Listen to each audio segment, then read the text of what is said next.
Do you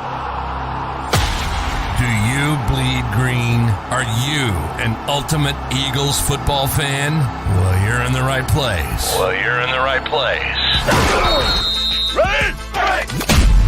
This is Birds 365, hosted by the new Mac and Mac, Jody McDonald and John McMullen. Here we go! Who collectively have covered and talked about more than 50 plus years of Eagles football. Kick off your day with Birds 365. You'll get debate. We love to argue. You'll get the real story from inside the locker room. And you'll hear from some of the great football minds from around the region. You're about to become an Eagles insider. Get in the game. Join Jody Mack and Johnny Mack and join the football community that flocks to Birds 365. Birds 365 starts right now. Welcome to the NFL. Let's go! Let's go! Go!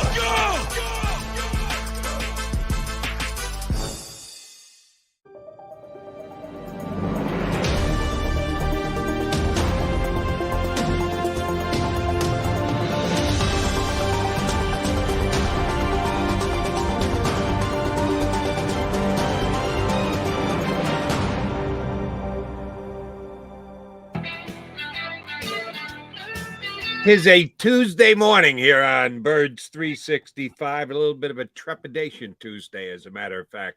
You got your Mac and Mac guys back together again. Jody McDonald along with my partner, John McMullen, who made his way back from the Windy City.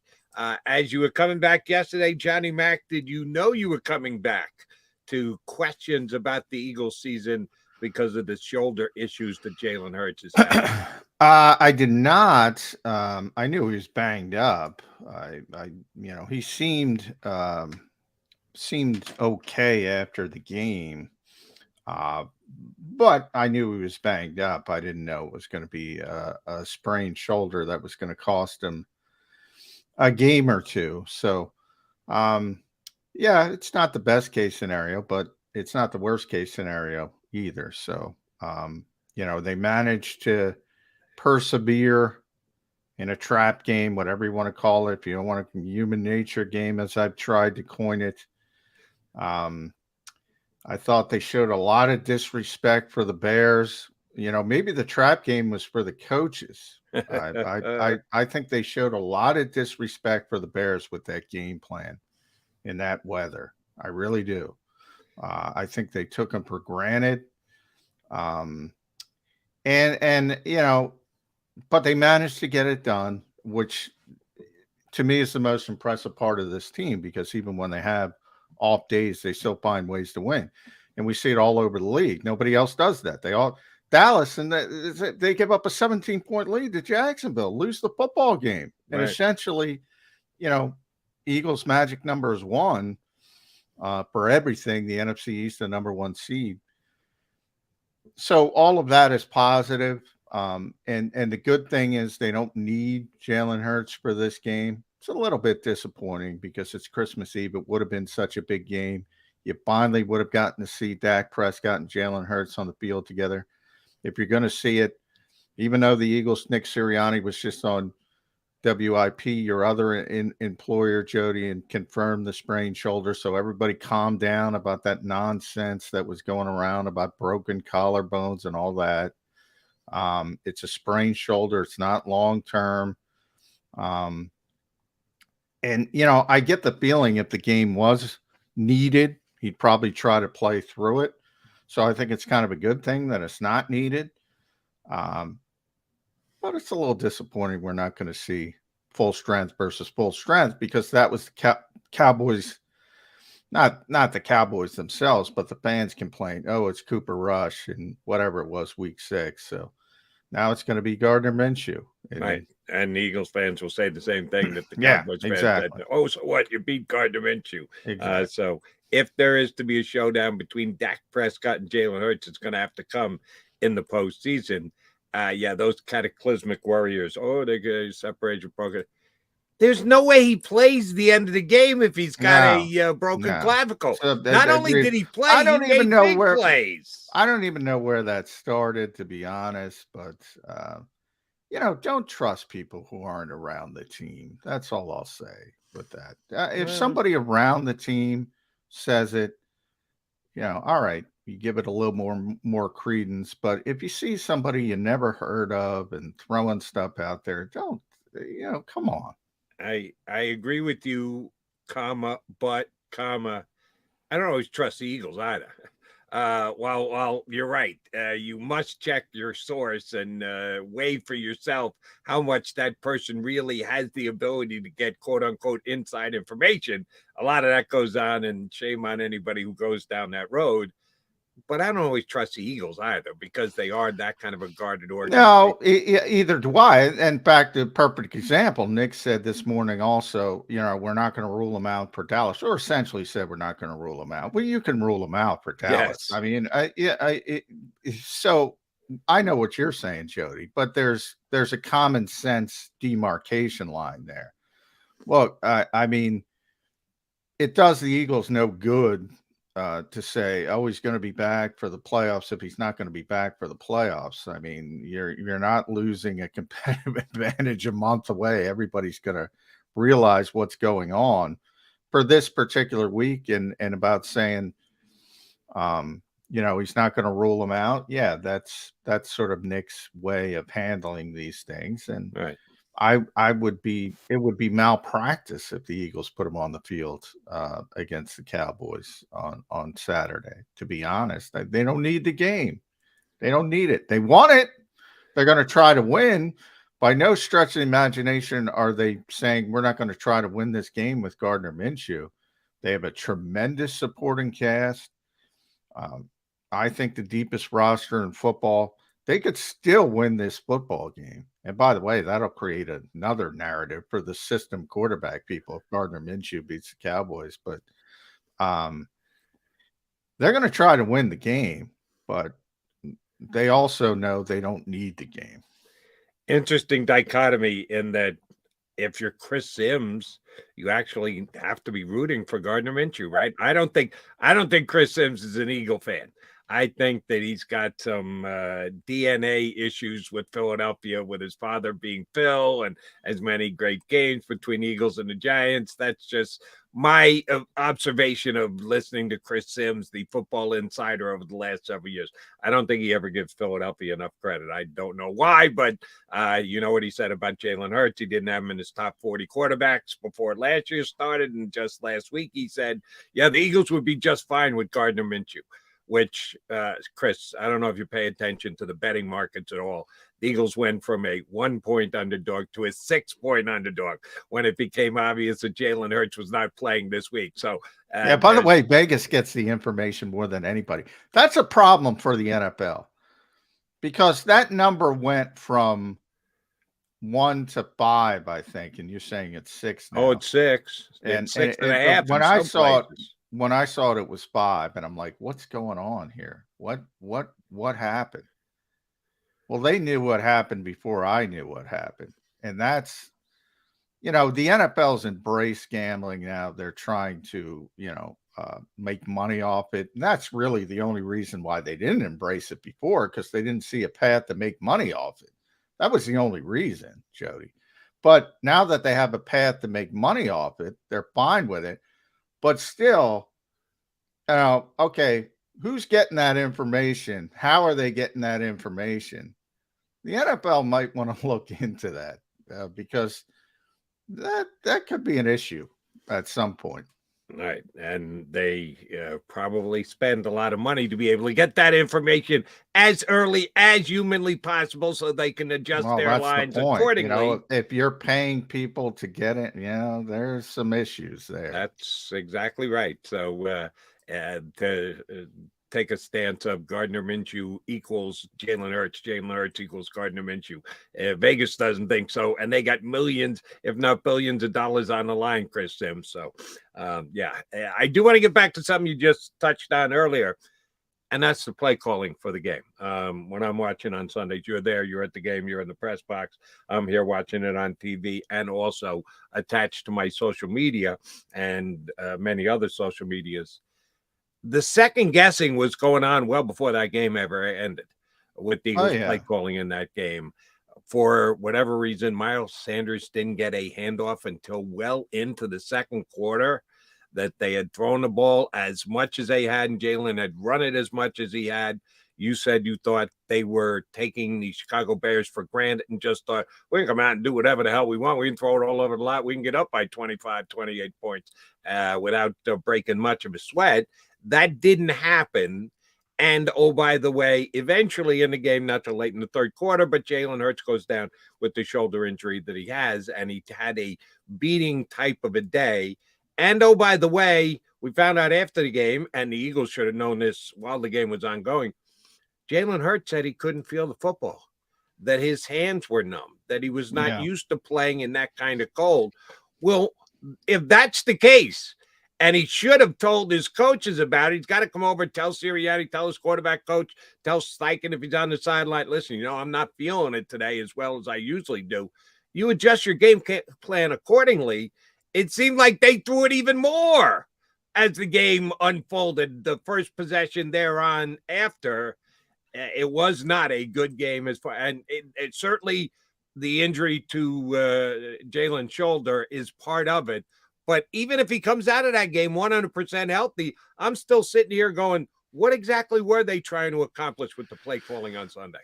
Yeah. I had the same thought as you, and I got to flesh that out a little bit more because Nick talked before Jalen at the game, as he typically does after the game. Nick goes before Jalen.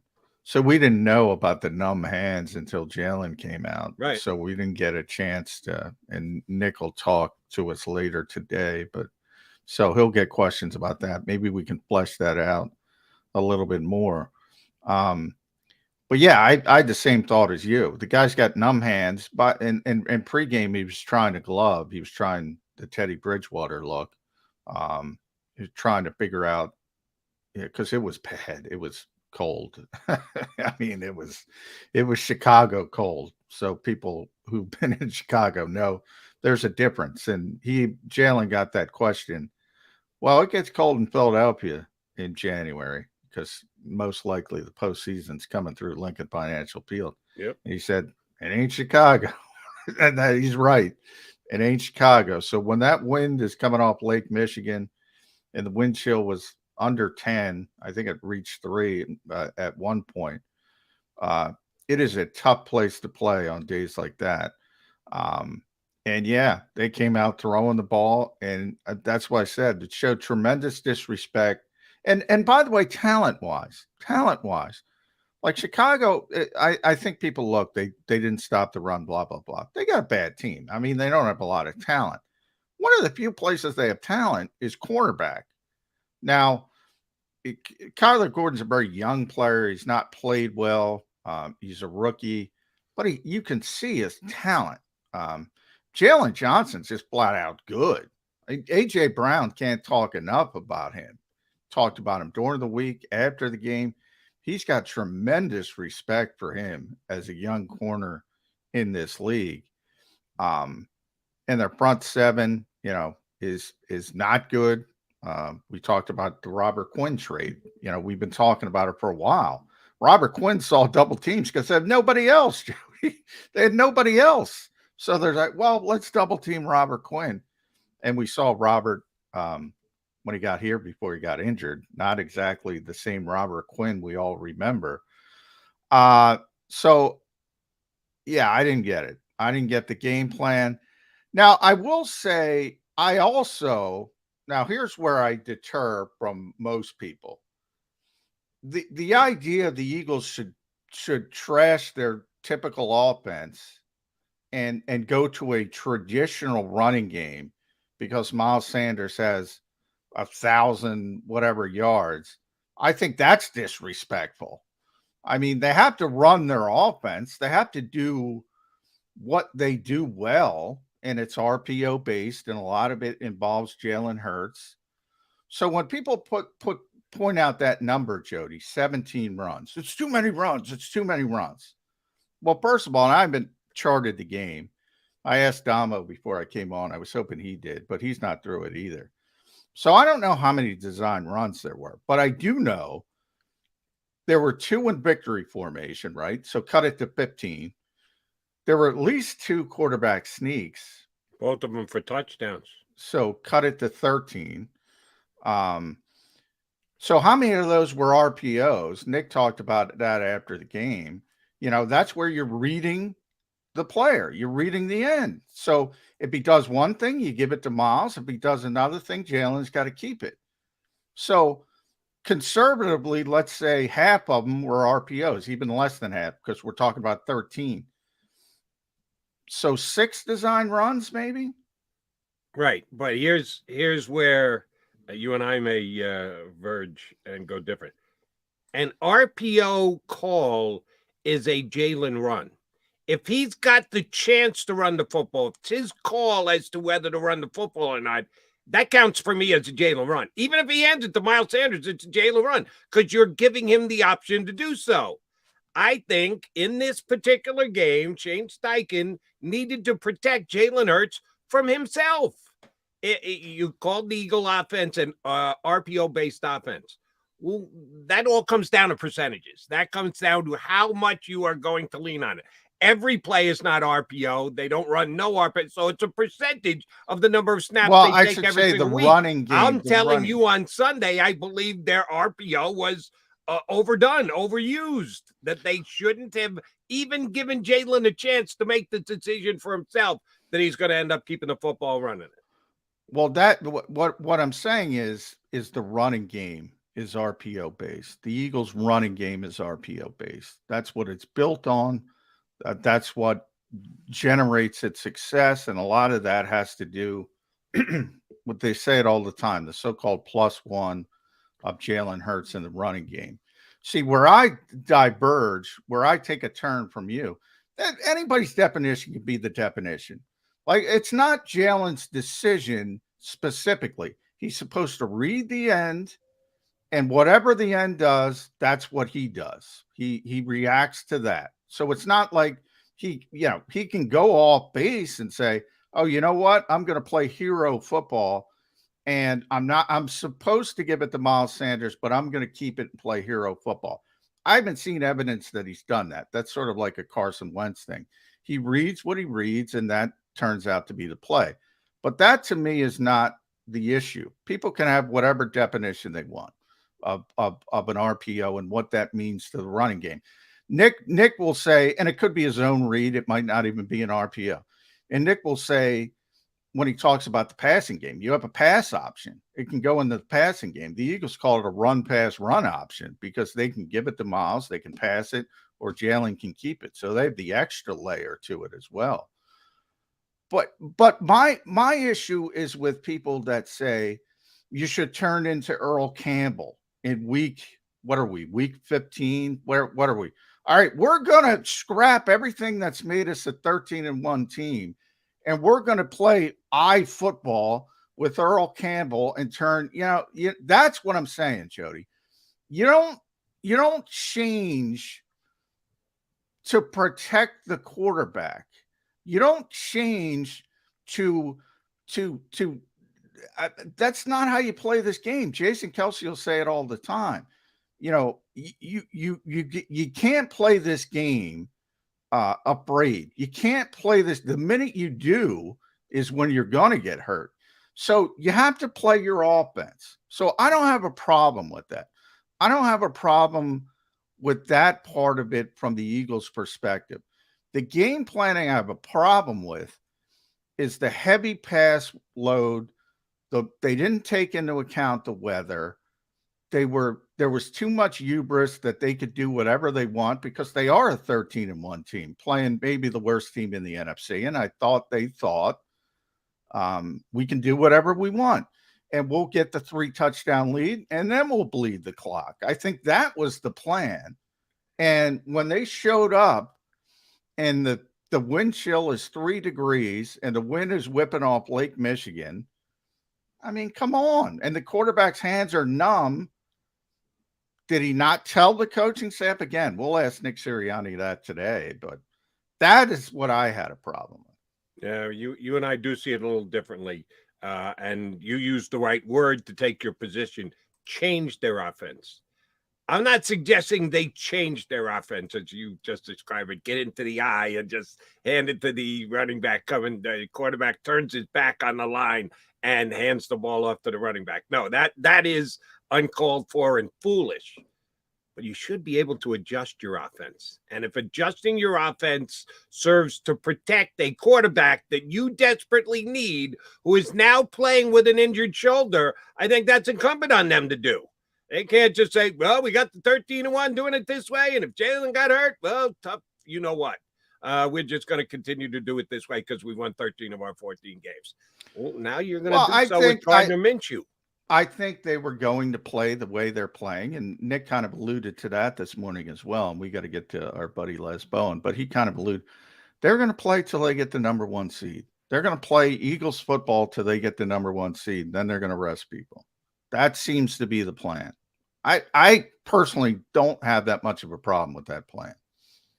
All right, so you don't change anything to adjust to Jalen Hurts' injured shoulder at any point this year. Oh, and this was before the injured shoulder, Jody. Obviously, but now we have the injured shoulder in play, and the question's got to be asked: do you change anything? Do you adjust anything? Yeah, I'm not playing him this week. I mean, he would be playing. You're right. That's the first adjustment. But when he comes back, are you not making adjustments to protect Jalen Hurts? No, he doesn't re-injure his shoulder. When he comes back, he's got a sprained shoulder. When he comes back, because in theory, you might not see Jalen Hurts until the playoffs. It'll be a month. He'll be 100%.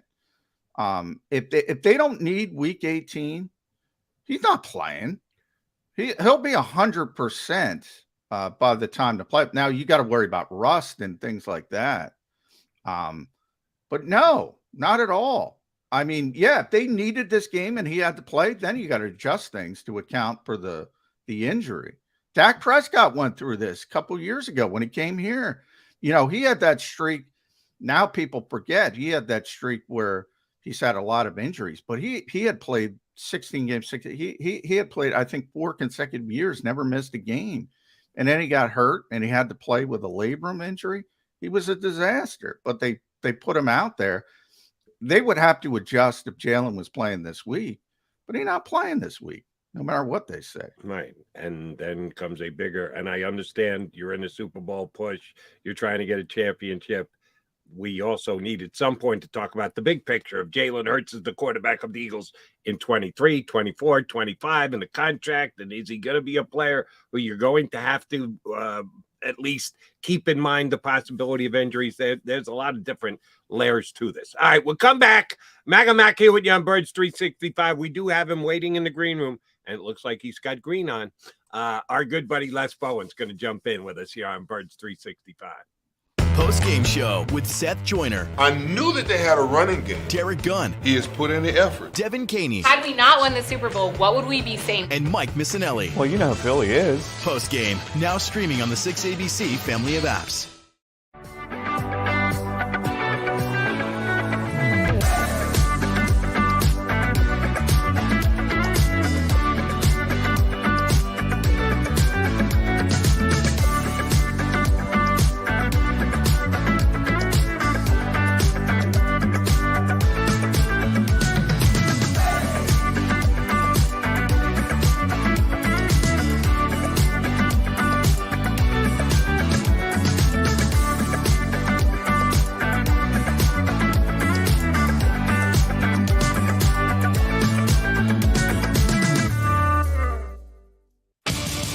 The greatest fans on earth. It's a bold statement, but would you expect anything less from Philadelphia?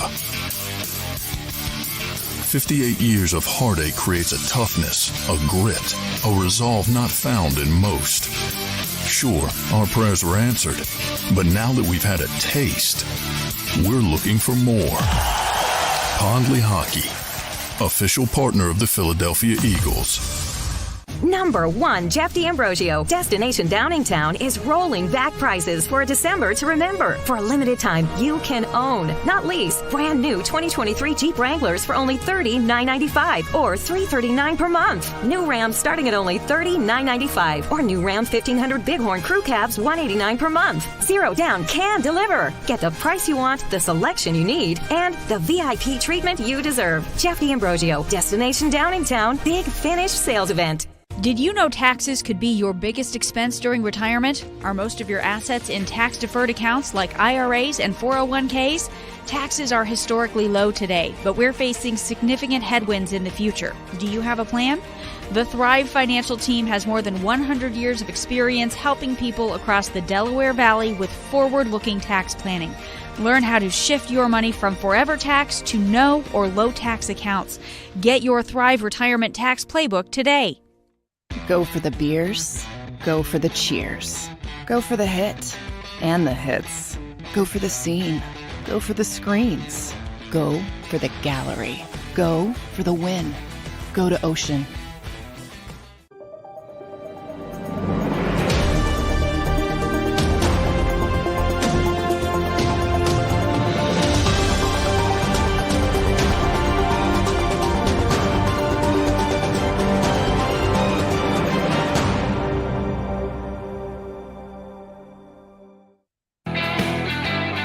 You got your Mac guys here on Birds 365, McMullen and McDonald. We are joined by a third very educated voice. That would be Les Bowen, longtime Eagle beat writer, who jumps in with us here on Birds 365, who's wearing green today. He's got his Eagle colors on, so you know he's ready to talk to us about the Birds.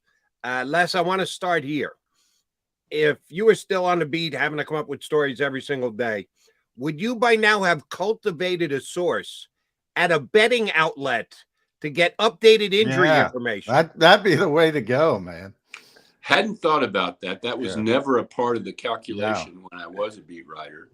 At one point, I had a team medical source that was very, very good. Okay. I know who that was, Les. Yeah. But that's a great idea.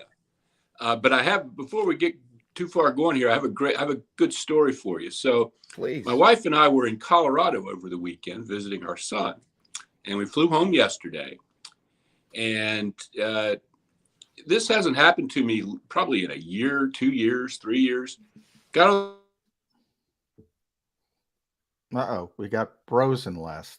I have frozen less. Do you have frozen less? Frozen less. We'll see. Right in the middle of his good story. Because he was coming back from Colorado. I wonder if it was as cold in Colorado as it was in Chicago. There we go. Now we can't hear Les. Les is still talking, but we're not hearing Les. Damn, that was going to be a good story. He's going. And he's still telling the story. Yeah, I'm sure that we'll get him repunched up here. And yes, my first question to him was quasi tongue-in-cheek, because you and I noted in the first segment that it seemed that the bookmakers, call them what you want, odds makers, betting outlets, had information before it became mainstream information that moved the Eagle Cowboy line as drastically as it did. Yeah, it kind of makes it difficult to do the job that Johnny Mac's got to do every day, that Les Bowen did for as long as he did. Yeah, I don't have that kind of money to pay for that, Jody. Les, we got you. Yeah, I don't know what happened there. I'm sorry. That's fine. You were in the midst of the story. I saw you. Coming back from Colorado is where we lost you. Oh, now we have black screen less. We'll get it. We'll get it figured out. Frozen less and black screen less. We'll get it. We'll get it figured out. Okay. There we go. Yeah, real quickly. Yes. Flying back from Colorado, and for the first time in years, I was on a flight that had no Wi-Fi. And I try to write some stuff every now and then on a Facebook thing I do called Bowen Sports.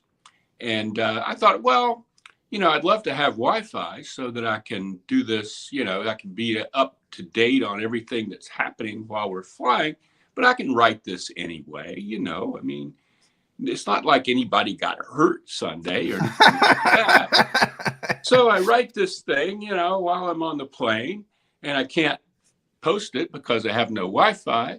And then we land and we're going up to the gate, and I turned my phone on. Oh, okay. Good thing I didn't post. Yeah. It's just sitting there in a file that I was about to download. Well, onto my and Facebook Jalen, app. Jalen talked after the game. We knew Yeah. he was banged up, Les, but he seemed fine. He didn't seem in obvious discomfort. So, Right. Yeah, it was a little bit of a blind side. Now, he had X-rays after the game. Then I gave him an MRI and came up with a sprained shoulder. So I want to get your take because, I mean, the Eagles coaching staff is taking a lot of hits today for their game plan in Chicago in a 3-degree wind chill, whatever the heck it was. And I had a problem with their game plan before I knew Jalen was injured, but for a different reason. I think they didn't take into account the weather. I think they were a little disrespectful to the Bears from my perspective. They thought they could do whatever they wanted, which is understandable. They're 13-1. There's a little hubris built in. They think they can do whatever they want against anybody, basically. But I want to get your thoughts on the game plan and where you came down on it. Yeah, that's exactly what I thought, John. It reminded me, when he was talking after the game about, Nick was talking about, well, we had these matchups we liked, Yeah. Andy Reid used to say that all the time. I remember remember the Carolina NFC Championship game where they kept throwing the ball at Todd Pinkston and he totally unraveled and was basically handing the ball to the defensive back. And they just kept on and on and on and on, throwing these slants to Todd Pinkston, who was getting manhandled, and they wouldn't stop doing it until they had lost the game and gotten McNabb injured. You had matchups you liked. That's great. But as you said, 3-degree wind chill, you're throwing long all the time. At some point, you need to sort of think, maybe this wasn't the best plan, and they do. You were talking a little before I came on about how, this is part of their offense, Jalen Hurts running, but I think they do sort of reach for the cheat code too much when things aren't working for them. Instead of really adjusting what they do, they depend on him to bail them out, and he does. And he did on Sunday, but they need to be more proactive about that. The fact is, and I'll make another Andy Reid allusion, talking about how strongly built he is and how he knows how to slip the big hits. And all, that's exactly what Andy used to say about Donovan McNabb. And it was true until it wasn't. Yeah. And I always go back. He's not from the planet Krypton. I mean, he can get hurt just like anybody else. And it's irresponsible to run him. And some of it's his fault because of the RPOs and he chooses to keep the ball. But 17 carries against a bad team is ridiculous. I'm sorry, it is. Yeah, Zach, you were probably there that day. When Zach Ertz said, if you play this game long enough, the injury rate is 100%. I don't care who you are. He's not Superman. Yeah. And you're right from that perspective. And I thought Matt Eberflus, it was pretty clear. Chicago came into this game, and that was their game plan. We're going to be physical with the quarterback. He took more big hits in this game than he's taken all season. And you add the weather on top of it. I mean, the one linebacker squared up on, not the play he got hurt on. He took the biggest hit. Yeah. So I think that was part of their game plan. Be very, very physical with this team in the terrible weather. I didn't like the way the offensive coaching staff handled it. I just have a little bit of a different take. To me, they're so ingrained. And I've said, Les and Jody has heard me say this a bunch. They're not pass first. They're not run first. They're Jalen Hurts first. And you can't take Jalen Hurts out of this offense and expect it to be the same. Oh, true. Bears, maybe he can. I mean, they're a bad football team, but I think that's a slippery slope when you do that. Oh, yeah, it is. It is. And it's hard to find the right mix, but it can't be, okay, the offense isn't working today, Jalen, go out there and do something. and they devolve into that. They really do, and not a lot. I mean, they haven't. The 2 games before this, they were running up points like they were going out of style. But we've seen this season, where they just can't. Whatever they're trying to do isn't working, and they just rely on Jalen to sort of the Indy game. The Indy game was probably the best example of that. Yeah, he just put the team on his back in the fourth quarter and just. Yeah. And if you keep doing that, this is going to happen, or something worse is going to happen. What if this was a really bad shoulder injury and he was done for the season? What would we be talking about today? That would not be good. It's not a conversation for today, and probably not a conversation until after the Eagles either get beat in the postseason or have a parade. At some point, the conversation's got to turn to, do we want this guy as our quarterback for the next 6 years? And if so, how much are we going to pay him? Because the way that he plays the game does increase the possibility. As John likes to say all the time, and I agree with him, there's luck involved. The Eagles will never allow you to say that, but we know it's true. Injuries, there is a little luck involved, but there's also the ability to lessen the times you are at risk.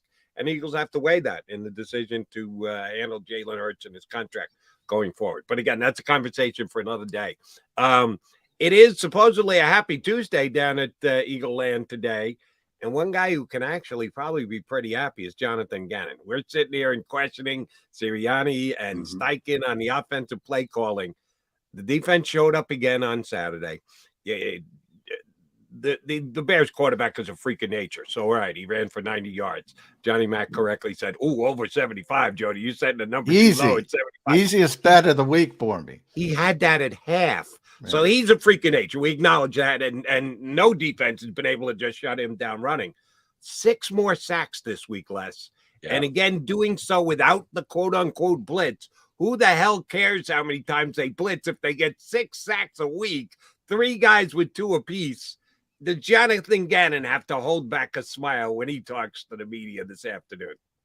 Oh, probably so. I mean, this defense really has solidified as the season has gone on. It's had some ups and downs. There are games where you wish he would adjust more quickly to what the other team is doing. But, yeah, this was real solid. The Bears were missing 2 or 3 of their best weapons, and they don't really have great weapons anyway.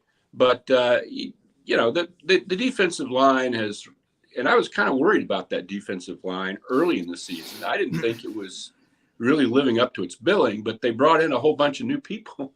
And, it's that has definitely helped, I think, adding Sue and Linval Joseph to the mix.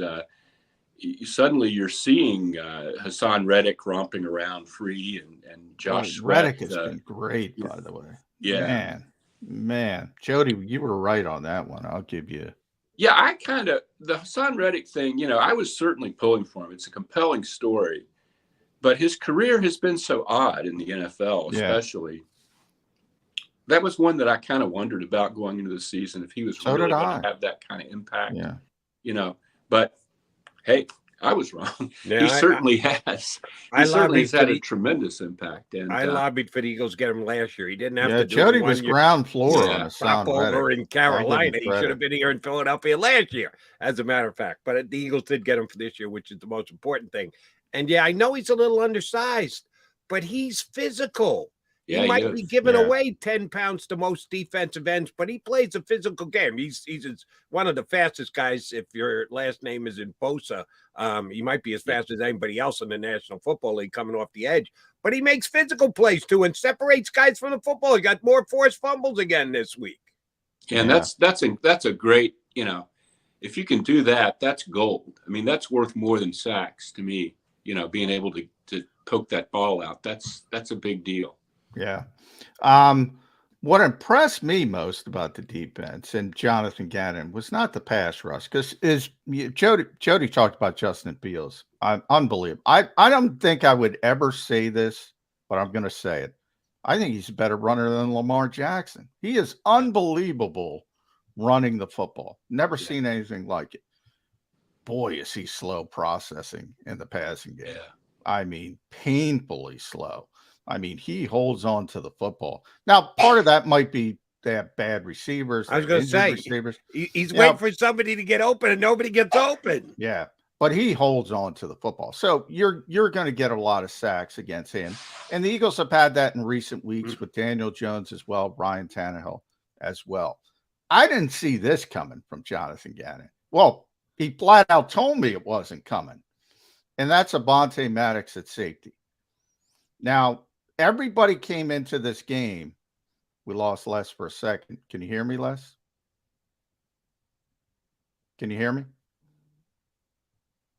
We might have lost his body. We might have lost Les. I'll say to you, Jody. Everybody came into this game. Are they going to start Kayvon Wallace at safety, or are they going to elevate Anthony Harris? Right. Well, he took door number 3. He didn't do either. This was Jim Schwartz like. This is out of the box, and I haven't seen this from JG before.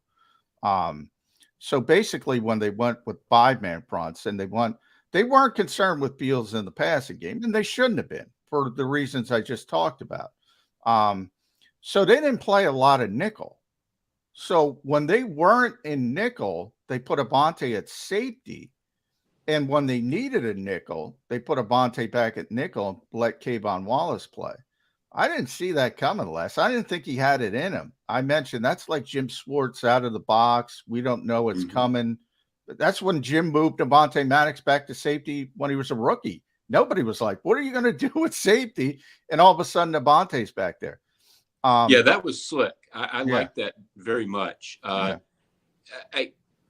was worried. I mean, I don't know how much longer Gardner Johnson is going to be out. Really, I know where he's got to be to January 1st. That's yes, first at least until that. Yeah. That is a weak spot in their defense, and he did a good job. Kind of papering over it against the Bears anyway. I think we lost Les again. Now, I don't know, Jody, if you can do that going forward, because you're going to need a nickel corner against Dak Prescott. And maybe Reed Blankenship is back this week. There's a potential for that. So maybe you don't need to do it. But it's going to be interesting to see this week against Dallas, because obviously they're more capable in the passing game. So you can't just not play a nickel cornerback and do that same kind of toggling back and forth. So it's going to be interesting to see how the Eagles handle it this week. But do you really need that extra cornerback against the Cowboys? Because that's why the Eagles are the better team than the Cowboys. I know the Cowboys are now a 6-point favorite. That's mainly because Gardner Minshew is going to be the quarterback, not Jalen Hurts. But I had a Cowboy guy on over the weekend on CBS. They have not come close to replacing Amari Cooper since he left. And they signed T.Y. Hilton, but they didn't activate him for the game this past week. Michael Gallup has been a almost complete non-factor this year. I'm not afraid of the Cowboys receiving core coming into this game. Are you? No, I'm not their receiving core. Les, you got us now? Are you back? Yeah, I'm back. Yeah, I don't know what's going on with our connection, but I am back. Concerned with the Cowboys passing game and the receivers, other than CD Lamb?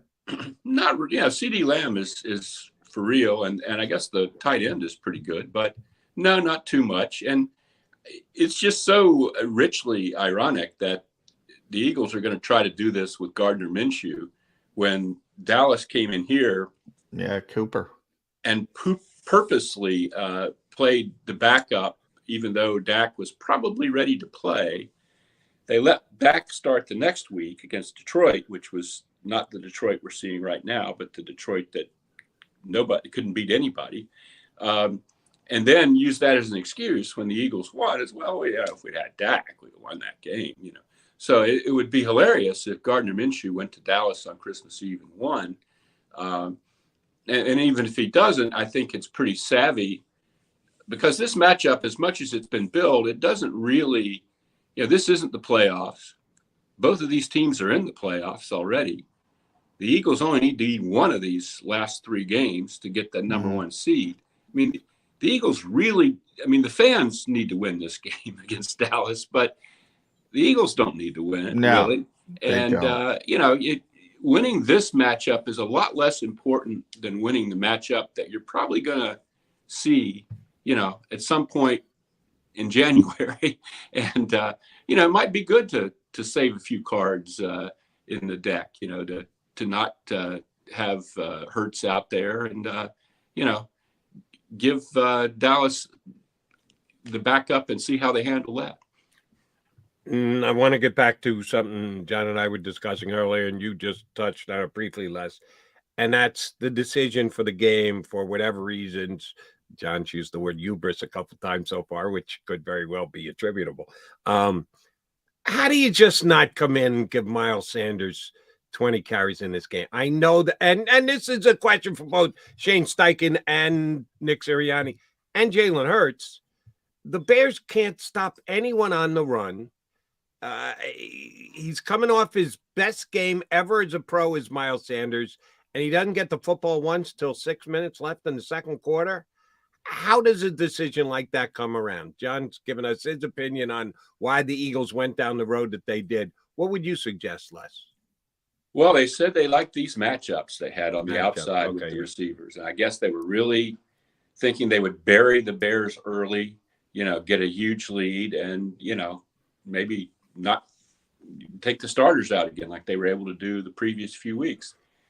I would not have done it that way. I would have certainly run Miles Sanders. And also there were those RPOs, and I think Sirianni kind of hinted at this, that maybe Hurts could have handed off on a few of those or more than a few of them and didn't.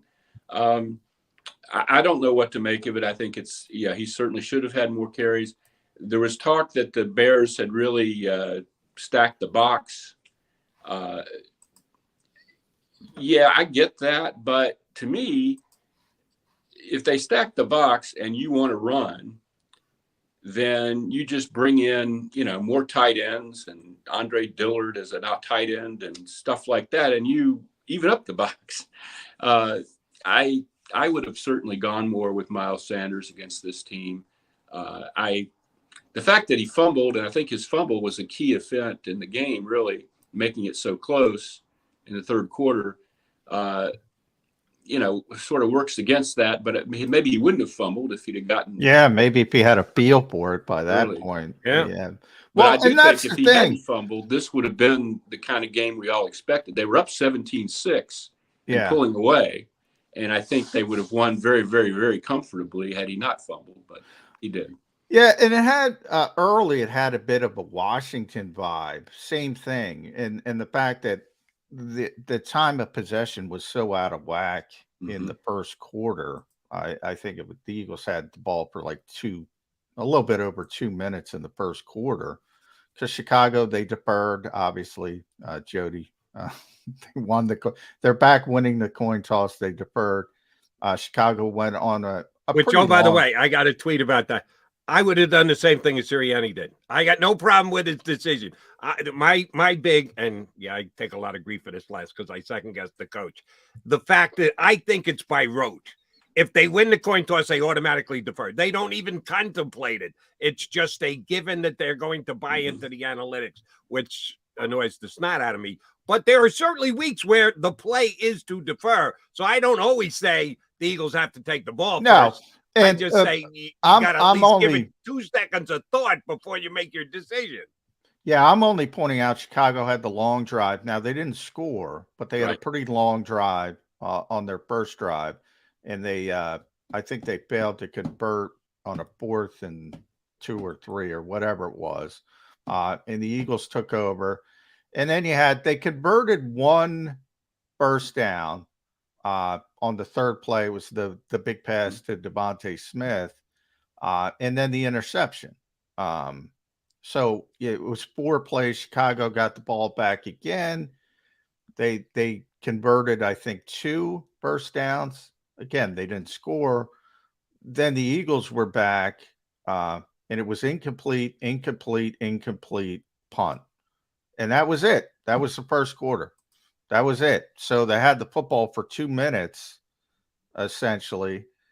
They had the turnover, incomplete in that weather. And that's why I had the bigger issue with that part of the game plan than anything else. They came out, like Les said, oh, we love these matchups. We love – and by the way, Les, A.J. Brown was raving about Jalen Johnson as a player Kyler Gordon's a very young player. Rookies doesn't get it yet, I don't think, but he had the interception. You can see the talent there. They at least have talented cornerback. Right. I didn't get the game plan. I didn't get it. No, actually, their rating against the pass was much, much better than their rating against the run. I didn't understand why they liked these matchups so much, other than they just wanted to get the game over with and get out of there. Yeah, they clearly showed up. They wanted to get the 21-0 lead and then just bleed the clock from there. I think that was what they were trying to do. Yeah. All right, let me get one more complaint on the record here, and I need both of your guys' takes on it as well. Boston Scott had another nice kick return, put the Eagles in outstanding field position. Shame on them that it took them as long as it did to get Boston Scott out there as their kick returner. But I thought when he took it back the way he did, maybe they'd reward him a little bit.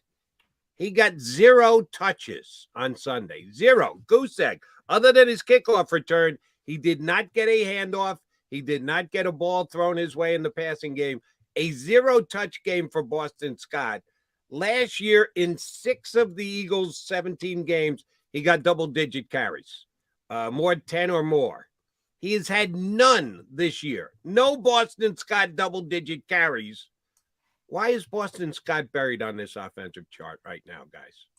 Well, you're seeing, Miles Sanders used more, although certainly was this not the case Sunday, but Sanders is carrying more and getting the ball more than he ever has in his career. So that right there is one big reason.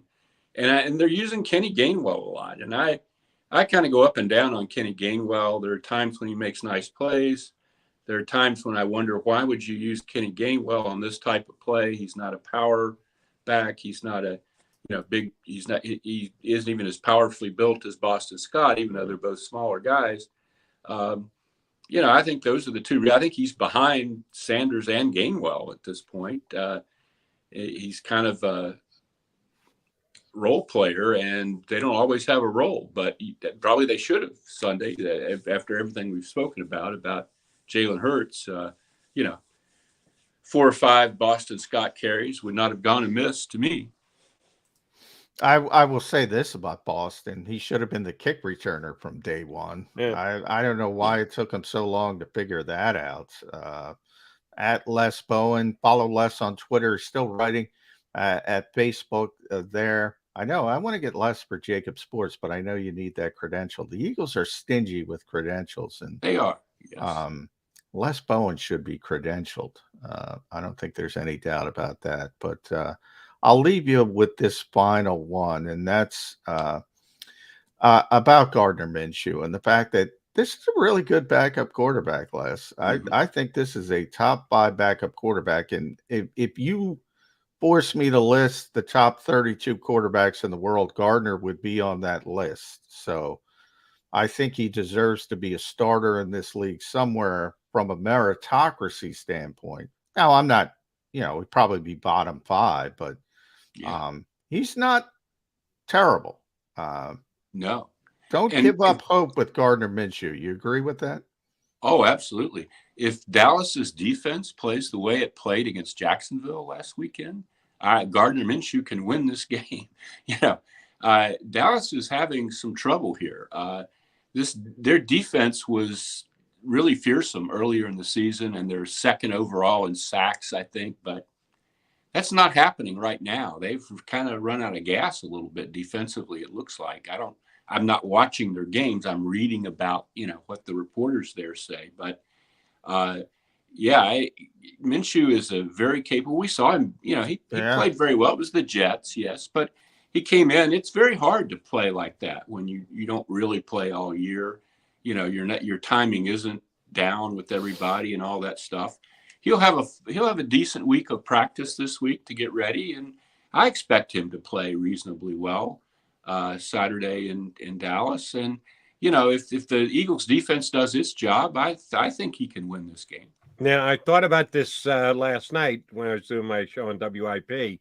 I thought, hey, at least Gardner can pick up the phone and ask some of his ex-teammates what the issues were with Dallas, because he's a former Jacksonville guy. And then I started to look at Ross. I go, Damn, none of these guys even played with Gardner.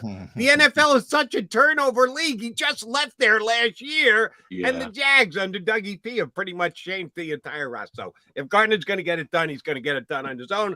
We'll see if he does. Les Bowen always gets it done when he comes on with us.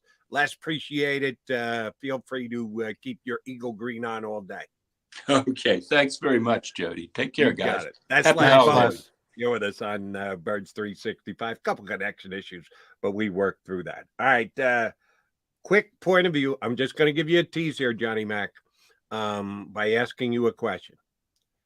The Philadelphia Eagles starting quarterback, not against the Dallas Cowboys this week, but the week after against the New Orleans Saints, will be who? Think about it. I'll tell you, I think it's going to be when we come back. Birds 365, you're on the JAKIB Media YouTube channel. Post-game show with Seth Joyner. I knew that they had a running game. Derek Gunn. He has put in the effort. Devin Caney. Had we not won the Super Bowl, what would we be saying? And Mike Missinelli. Well, you know how Philly is. Post-game, now streaming on the 6ABC family of apps.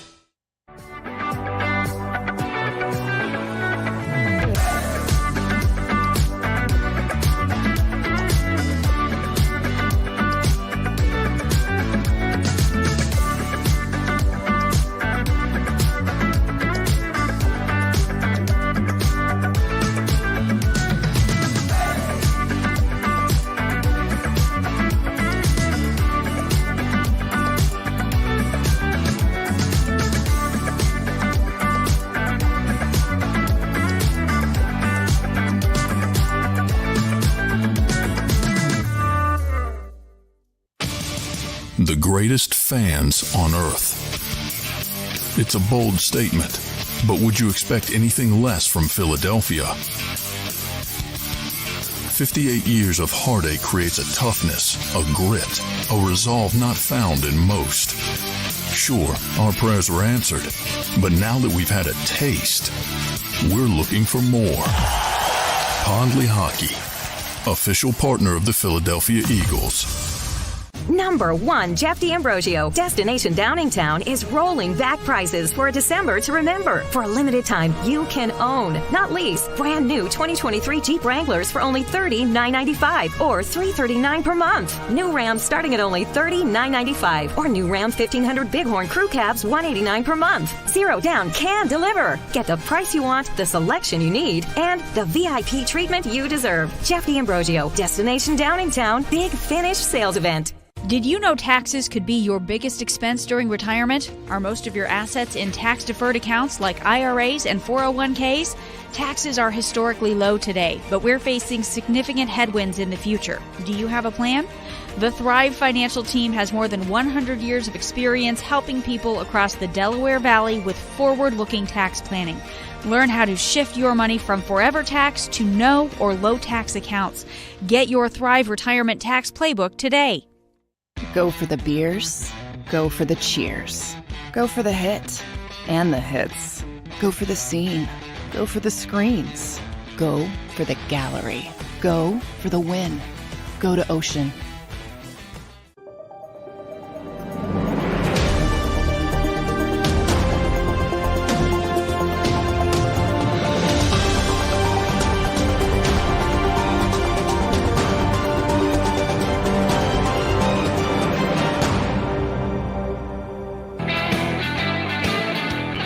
We've got John McMullen and Jody McDonald here as your Mac and Mac Birds 365 guys. All right, I teased this before we went to break, Johnny Mac, and during the break I checked the stream, and we've got a bunch of Eagle fans checking in, and a good percentage of them are saying who should be the Eagles quarterback this week. Jalen Hurts. That you got to play through pain. This is the Cowboys. This is a rivalry game. We can't afford to. They're ducking Dak Prescott. No, they're not. Jalen Hurts. Yeah. I'll let because I got a bunch of people on Twitter, but both wins. He should play. I think he's playing. I think the injury is more serious than he's got a sprained shoulder. He's not more serious than that. And he's probably not playing this week. Ducking the game. Yeah. But I'm going to take it a step further even, which is going to annoy those who want to see Jalen play this week. Not only don't I think Jalen's playing this week, and you said that Sirianni said on WIP this morning they haven't ruled him out for Sunday. What do we got to go here, Johnny Mac? 99.99% chance that he's not playing here this week. I'm gonna go. Yeah, I'll always leave it. I'm gonna go lower. 97.9. Oh, you're leaving a 2% and change. Yeah. I'm 100% chance he's not gonna play. I'm 100% personally. Yeah. Gotcha. Gardner Minshew is. If Gardner Minshew wins, starting quarterback for the Philadelphia Eagles against the New Orleans Saints the week after, they'll have locked it up, but Jalen have sat a week. You know, they're going to try and get guys off the field to protect them. And starting quarterback versus the Saints, Ian Book. They will put Gardner Minshew into the mix of guys we can't afford to get hurt in a game that means absolutely nothing. The Saints draft pick be damned if you're still worried about that. The Eagles are narrow focused on 2022 and not going to prioritize a 2023 draft pick over what's best for the team in 2022 on a Super Bowl quest. Ian Book out of mothballs, out of witness protection. By the way, Ian Book's a snap away right now. So, exactly. You know, I hear what you're saying. I think that's more of a potential for week 18. I think Gardner would still play against the Saints. And then I think what your scenario might be more realistic for week 18. But remember, you need a backup quarterback. The Eagles don't have a practice squad quarterback. That was another question. That was my next question was going to be, will they sign a practice squad quarterback this week? It's interesting. They might. I mean, you have so many, you have 16 practice squad players. So you have so many options now. You could easily do it. You know, how quickly can it get up to speed? All that stuff. I don't know if they will do it, but they certainly could. You know, Gardner would have to dress and be the backup. I think he would play January 1st. I don't think he would play week 18. And if he did, he might start and they might pull him really, really quickly. So that's how I think the Eagles will handle it. The interesting part to me is if they lose in Dallas, you know, then where are we? You know, because they got to win a game. And if Gardner plays poorly in Dallas and they lose, then things start to get interesting, because I do believe if they needed the game, Jalen Hurts would try to play through this, and they don't need the game. But all of a sudden, if they get blown out and Gardner looks terrible, you still got to find a win in there. And obviously, you know, that might be the Super Bowl for Mickey Loomis, because he's going to get fired, especially if the Eagles embarrass him again. He's going to get fired for sure. And then you have the Giants in week 18. They might be fighting for the playoff spot, so they might have to play hard. You got to get a game here. So that to me would be the most interesting scenario. If they lose, not only lose to Dallas, but Gardner plays poorly. And by the way, I don't think he's going to play poorly. Nor do I. I think he'll give them a chance to win this week, and Chris Sims will gloat that he was right about Gardner Minshew being capable of quarterbacking the Eagles to a successful season, damn close to what Jalen Hurts is doing. I don't believe that a little bit, but that's Sims on the record. But I'm going to stand by this. Ian Book to the rescue against the Saints, his former team, if Gardner Minshew wins this week. I actually took a call last night on WIP, John. What happens if Gardner goes in and throws 4 or 5 touchdowns? Then what? We're going to have the occasional idiot that says he's, you know, better.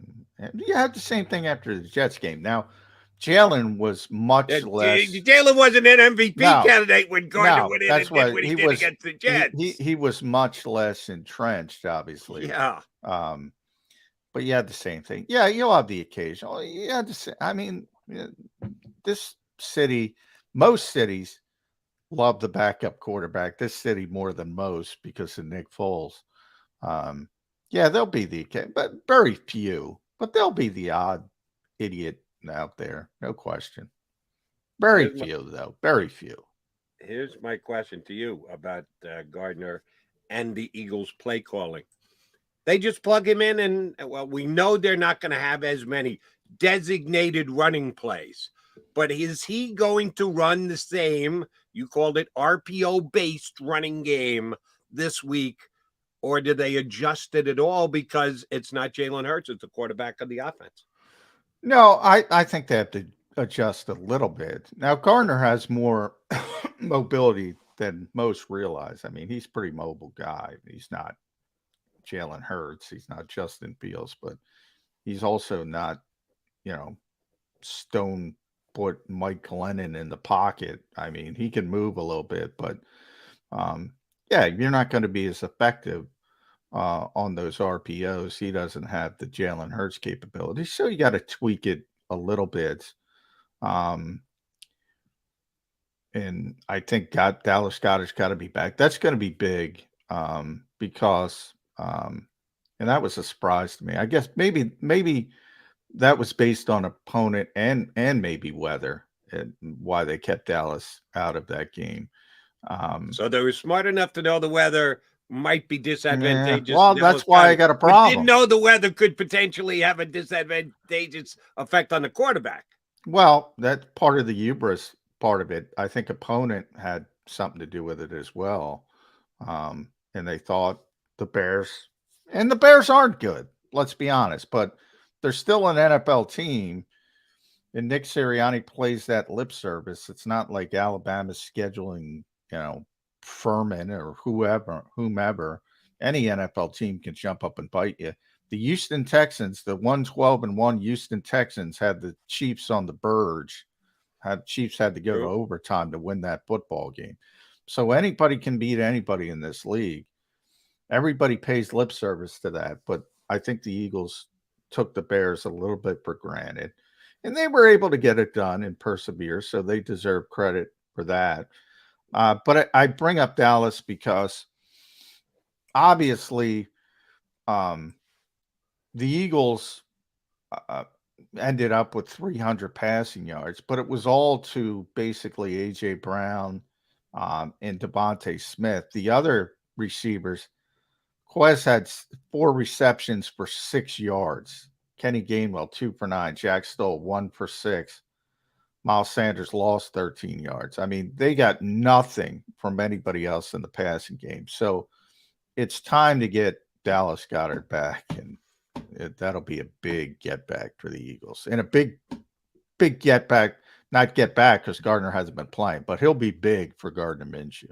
Agreed there. And this is another critique of the offense. I said this Sunday on my Eye on Football show on CBS. The Eagles are too in love with the wide receiver screen and have been since Sirianni came into the. And I know Devontae Smith made a huge wide receiver screen play in the third quarter, maybe it was the fourth, when he needed to get a third down conversion, and it was 3rd and long, and he broke a tackle to get there. So kudos to Devontae Smith, but Quez made me think of Jalen Reagor this weekend, and I never want to think of Jalen Reagor again. Why do they keep going back to this, Johnny Mac? Speaking of, did you see the Jalen Reagor game on Saturday? Oh, my God. That poor kid. Jody, I got to say this real quick. Obviously, Minnesota came back, largest comeback in NFL history. So, in a lot of ways, when I talked about Chicago and being very physical with Jalen Hurts, teams, Kevin O'Connell was talking about this at his press conference. Teams have gotten very physical with Justin Jefferson. They're taking shots at him. And he had to come out of that game twice for one play only. One play they were, you got hit in the head and they got a check. The first time he came out, Jalen Reagor comes in. Kirk Cousins throws him the football. He moves. He sat down and he throws it, and then he moves to his right. It ends up as a pick 6. like he doesn't understand the cardinal rule of being a receiver in this league. Do not fool the quarterback. The second time, and maybe this is Kirk Cousins' fault because he's throwing the football to Jalen Reagor. Yeah, he's the second time Jefferson comes out, he throws a deep shot to Reagor. He stops running. He had the inside position. He stops running, and it was a sort of a punt-like interception. So Kirk Cousins had 2 interceptions in a game, which otherwise he was lights out. Both because he threw the football to Jalen Reagor, who did not run the right route. So I just had to. I at this stage, I don't think the light is turning on for Jalen Reagor. But I will say this about Jalen Reagor. He did not predict a Viking win before a loss like he had done the week before. How stupid would he have felt if he had guaranteed to win and they went down 33-0 at half? He might not have come out for the second half. He might have just gotten his car and driven home. But he getting didn't back do that to this week. Way to go, Jalen. Way to scale back on those predictions. But bringing it back to Quez Watkins on the wide receiver screen, I'm with you. I would have thrown that in the trash last year. And the Eagles really, and they did, as you mentioned, they get. I'll tell you what, if you are going to run it to AJ or Devontae. Right. I mean, yeah, I would throw it in the trash, but if you're going to run it to those guys. They seem to be, and here's one that I was absolutely wrong about. I thought that Zach Pascal could be a factor in the passing game, and more so than just the blocking wide receiver tight end position. They never throw him the ball. He's not on the field all that much. I thought that he would get more time than he has, but they seem like they're set in their ways that they're going to make Quez Watkins that third wide receiver, not the top 2 and then a major drop off. Like, yes, 1, 2, 3. They're force feeding the ball to Quez Watkins, and I just don't think he's earned it. They're bigger fans of Quez than I am personally, and I like Quez, but I just don't see it. I mean, he can run if you want to let him run by people, but as far as the manufactured touch, I talked about him as a kick returner. He's not a good kick returner either. He's not the guy who's going to break a tackle and make somebody miss. He's the guy who's going to run by people. So if you want to you want to throw him a deep ball occasionally because he's not getting double coverage and see if he can just run by the deep pop the top, so to speak. All right. But these manufactured touches, not going to work. I do want to ask you about one other play in the game from Sunday. And for those of us who said the Eagles were going to win by double digits, and shame on me, all week long up until Friday, I was saying, oh, the trap game, it could be a look-ahead game. This game could actually be competitive. And then on Friday, I crunched all the numbers and looked at everything. I said, no, the Eagles are going to win by double digits again. So I picked them to win by double digits. And they didn't because of the touchdown they gave up in the fourth quarter, where we talk about Armstrong, how long it takes Justin Fields to get rid of the ball. Oh, he could have taken another 2 seconds to wait and still thrown the ball down the sidelines to the blatantly wide open Bears wide receiver that after the game they said it was a miscommunication, a breakdown in the defensive backfield. Slay just let him run right by him, and there was no safety help over the top. Marcus Epps wasn't even close. Did you either get a feel or get a quote after the game as to how that guy got as wide open as he did? Darius Slay certainly covered his own backside on social media after the game, saying, if you don't know what happened on that play, that's on you. He's saying it wasn't his responsibility. What the hell happened on that last touchdown that cost anyone who decided the Eagles minus 8.5 was good play? You know, you can see it in all these defenses that use, it's always tough to tell when you play so much quarters, and that's sort of the Eagles' default coverage. And the whole thing's about communication. And that's why the Eagles have been the best that plays the Fangio defense now, because they have Slay and Bradbury, who are both so intelligent, savvy players. and they communicate well with the safeties. Now, remember, you have all these moving parts at safety as well. We talked about it before with Abante and Kayvon, no Chauncey, no Reed Blankenship. So they had all these moving parts. I'm surprised the communication hasn't broke down more. You see it with these other teams.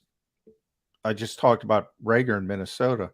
They're the perfect example. They play the same defense of the Eagles. You wouldn't know it because they have blown coverages every week. They're awful in pass defense. And if you're watching their games, you're like, what the guys are running free. Jamison Williams, his first touchdown. He's running free. Jamison Williams. Nobody's within 20 yards. Not because it's a blown coverage. You know, you're supposed to pass the guy off. And if you don't communicate properly, you have these ugly plays, which is one of the issues I have with this scheme, to be honest. When it does happen, and you're pointing out, Jody, it looks ugly. Yeah. And it's not Slay getting beat by Pringle. It's a blown coverage. It's a miscommunication, and you have these players running free. That's the biggest issue I have with this style of defense, is it's so dependent on communication with the back end. And that communication breakdown would be an understatement on that given play, because Pringle was wide open. Slay thought it was a safety. The safety thought Slay was going to take him further down the field, and it ended up being an easy touchdown for the Bears. But and then you had to survive an onside kick, but they did, and the Eagles win 25-20. But there are still many questions about the Birds going forward, most of them on the right shoulder of Jalen Hurts. We'll get another perspective on it when our buddy Chris Franklin from NJ.com jumps aboard. He's scheduled to join us next here on Birds 365. Post-game show with Seth Joyner. I knew that they had a running game. Derek Gunn. He has put in the effort. Devin Caney. Had we not won the Super Bowl, what would we be saying? And Mike Missinelli. Well, you know who Philly is. Post-game, now streaming on the 6ABC family of apps.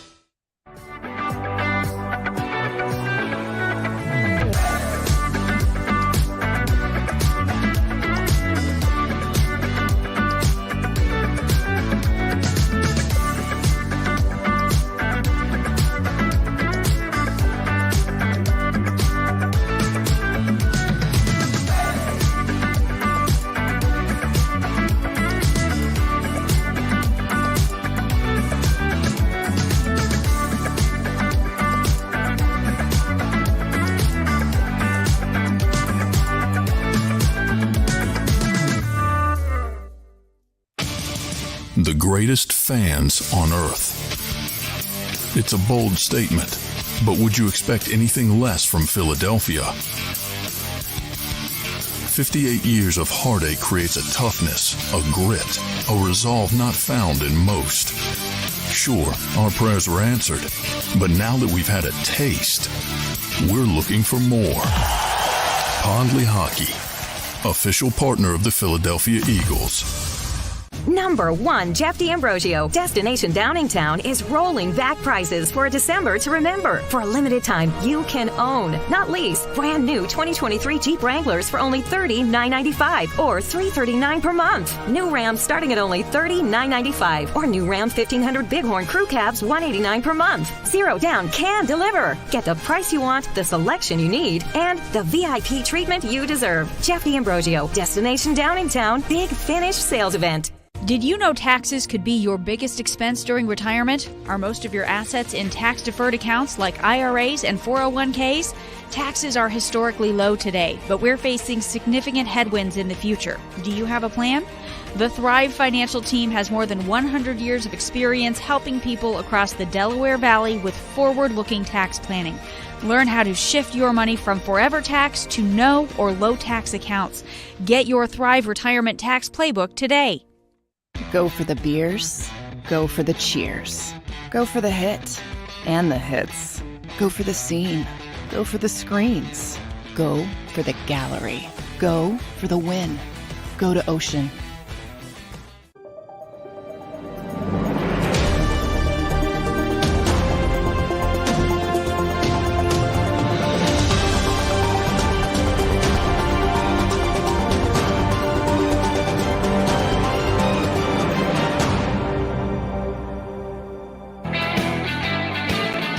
Mac guys here on Birds 365. We're hoping to be joined by Chris Franklin from NJ.com. Hopefully he jumps in on the stream any minute now. You guys both will be down at the NovaCare Complex today, which should be a fun Tuesday because there are some very legitimate questions to be asked and answers to be dodged and spins to be given on the Eagles sitting right here now with a backup quarterback, most likely 99.99%, going to be starting against the Dallas Cowboys this week. You'll be able to question both the head coach and the offensive coordinator. Now, a bit of a different week. Nick is talking today. Shane and JG aren't talking until they're going to wait till tomorrow. Wednesday? Yeah, because they're playing Saturday. So a little bit things skewed. That's why Thursday I got to bail for hour 2 on the show. So everything's kind of moved up a day, and they had to juggle the coordinators around. But they're not going to speak till Wednesday. So no happy Tuesday. We get Nick Sirianni. Well, it's happy though, Chris, right? Happy Tuesday because Steve Franklin's in the house. Yeah. Happy Tuesday. Let's do it. All right. We got the Christmas tree up. I like that. I like that as the background. Chris Franklin. You got to try to be festive sometimes. It's a joyous time, I think, when you look around Philadelphia. They actually have a 13-1 record. And, yeah, some cold a little bit with the Hurts injury, but everything goes. Speaking of, I thought you might be outside after we survived Chicago. This is easy. This is easy. I took the dog out this morning. I didn't even put my hat on. I'm like, this is nothing. It's a heat wave compared to that place. The Chicago cold. I'm like, it can't be that bad. It's just 17. Oh my gosh, golf cold. Like, all right, no more. Yeah, all right, since you two Rough Riders out there taking the cold in Chicago, that'll be my first question. Is this an issue with Jalen Hurts going forward? Forget the bad shoulder. Let's put that aside for a second. He admitted after the game his hand was numb. He couldn't feel the football. I know he's from down south and he played at Alabama. He was here as the quarterback of the Eagles last year, right? There were a couple of cold games last year. Is this a concern to Jalen Hurts when the games count the most, late December, January, and or February? Jalen Hurts is a quarterback that you have to worry about the weather with. I don't think so. I think it's like what he's done with his passing. I think he's going to find a way to adapt. And I don't think he's going to be standing in a freezer trying to find the right combination of things to make him feeling better. But I think he's going to have he's going to find a way to rectify things because as the game went on, he started to get a lot better. So I don't know if they changed the visor. I don't know if he put some more of that balm they put on their skin or anything else like that. Yeah. But yeah, maybe that helped out. But I think you'll see a correction and maybe an extra heater just for him to fix some of that stuff. By the way, for the people panicking, he actually played better after he sprained his shoulder than before, which is kind of amazing. I do since we're talking about Jalen, Chris, I haven't brought this up on the show, but I wrote about it and I believe it. There's a lot of people who look at that game and said, well, Jalen's going to lose the MVP, and he probably will. He certainly will now. Patrick Mahomes is going to get it because he's likely going to miss some time. But I was the opposite. I'm like, put this is a check mark in his column. He played poorly, arguably his worst game of the season from a passer rating standpoint it was. And then you look up, and he did something again that nobody else has ever done in the history of the National Football League. And, oh, by the way, he won the football game. If Dallas loses, Kansas City's taking Houston into overtime. Everybody has these lulls. You look up at the end of the game, 300 yards passing, 60 yards rushing, 3 touchdowns. Nobody in the history of the league has reached those numbers. Now, you can manipulate these statistics, and I'm not a stats guy, but still, when nobody – they've been playing this game for a long time.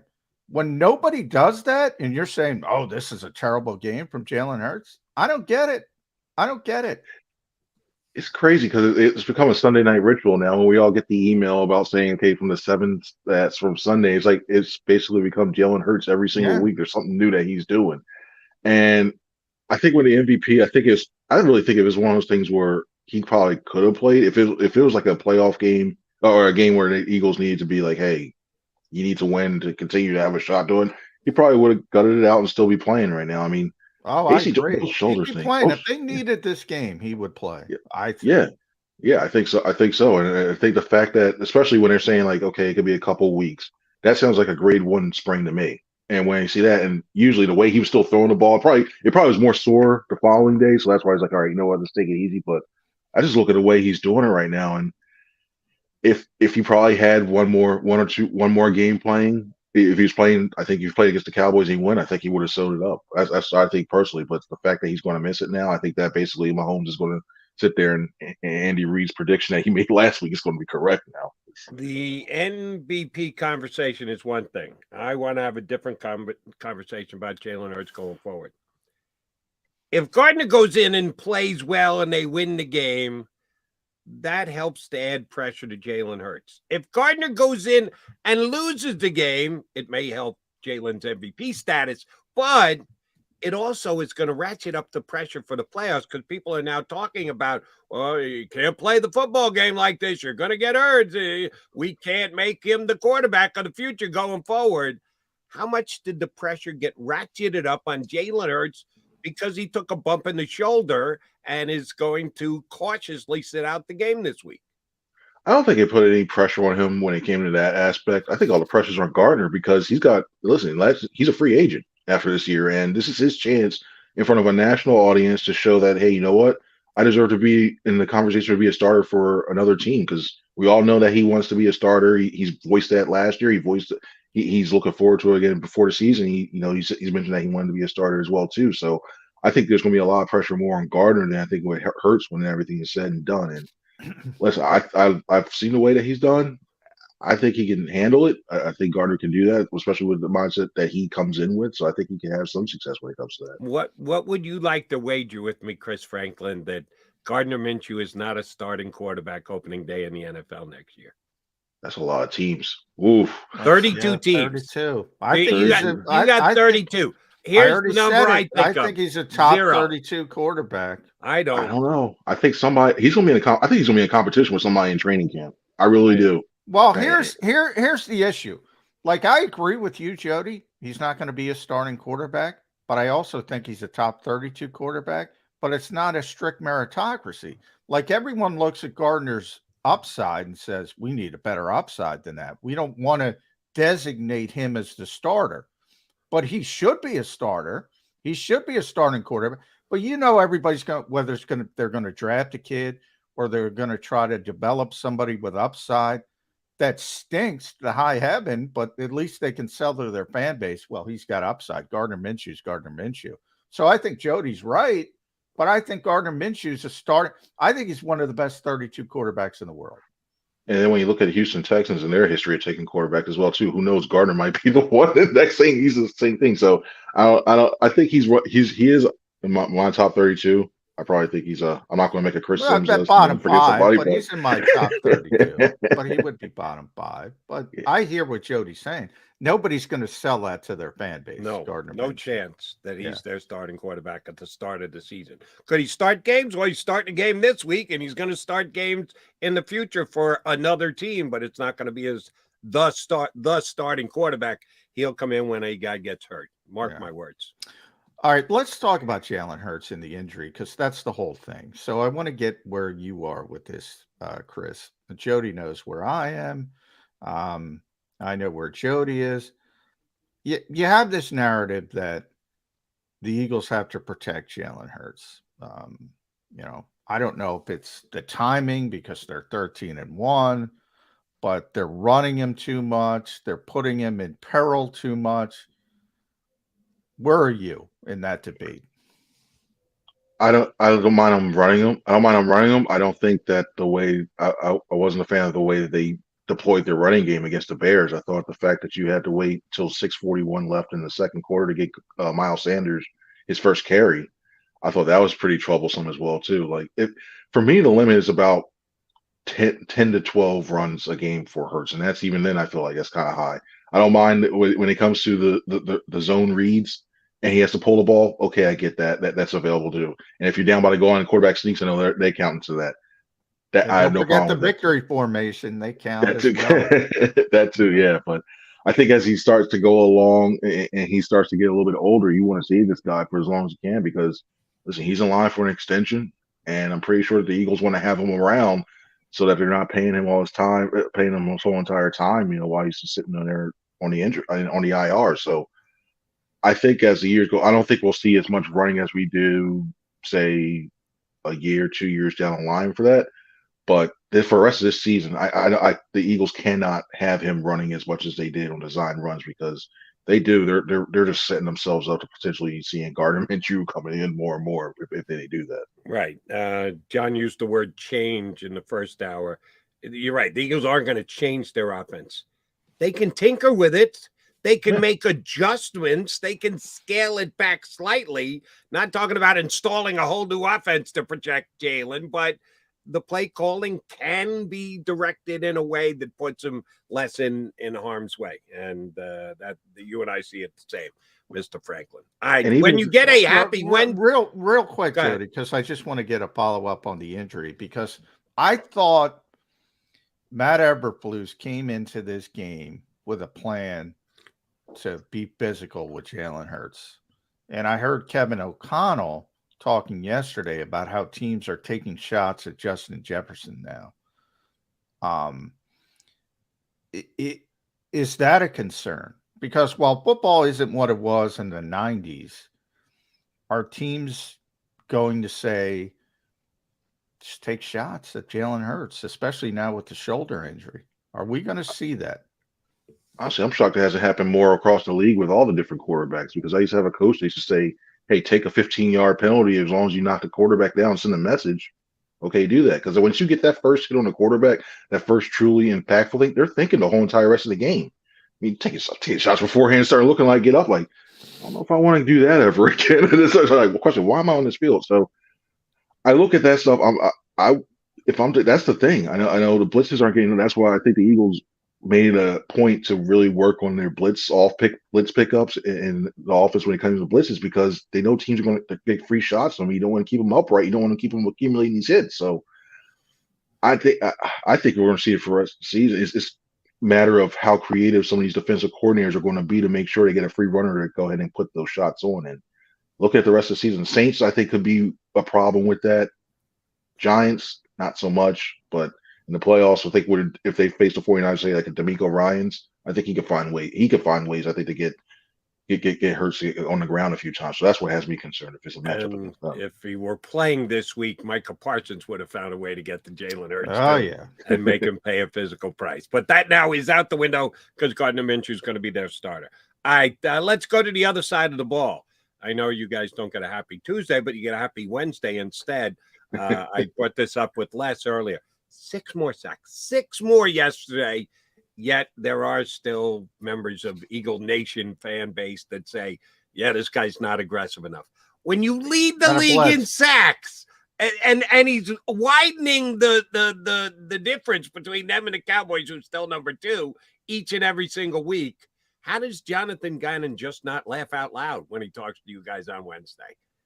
I think he has his own little chuckles in private when it comes to there. And another thing was, I saw one time when it came to total blitzes, the Eagles were in the middle of the pack, and you saw it sometimes even when it came to the Bears, they were bringing some pressure that way too. So and that when they brought pressure, that was the David Montgomery touchdown. By the way, people are blitz. They called a blitz touchdown. Why'd you do it?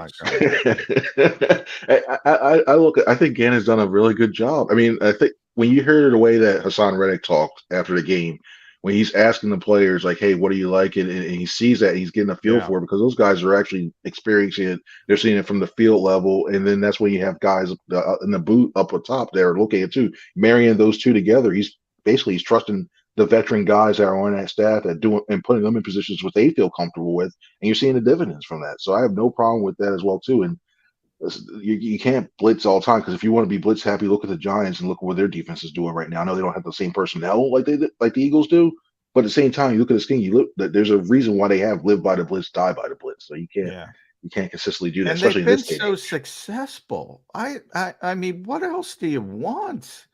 they're getting home with 4. It's exactly what the goal of every team. Get home with 4. You're able to have 7 in coverage.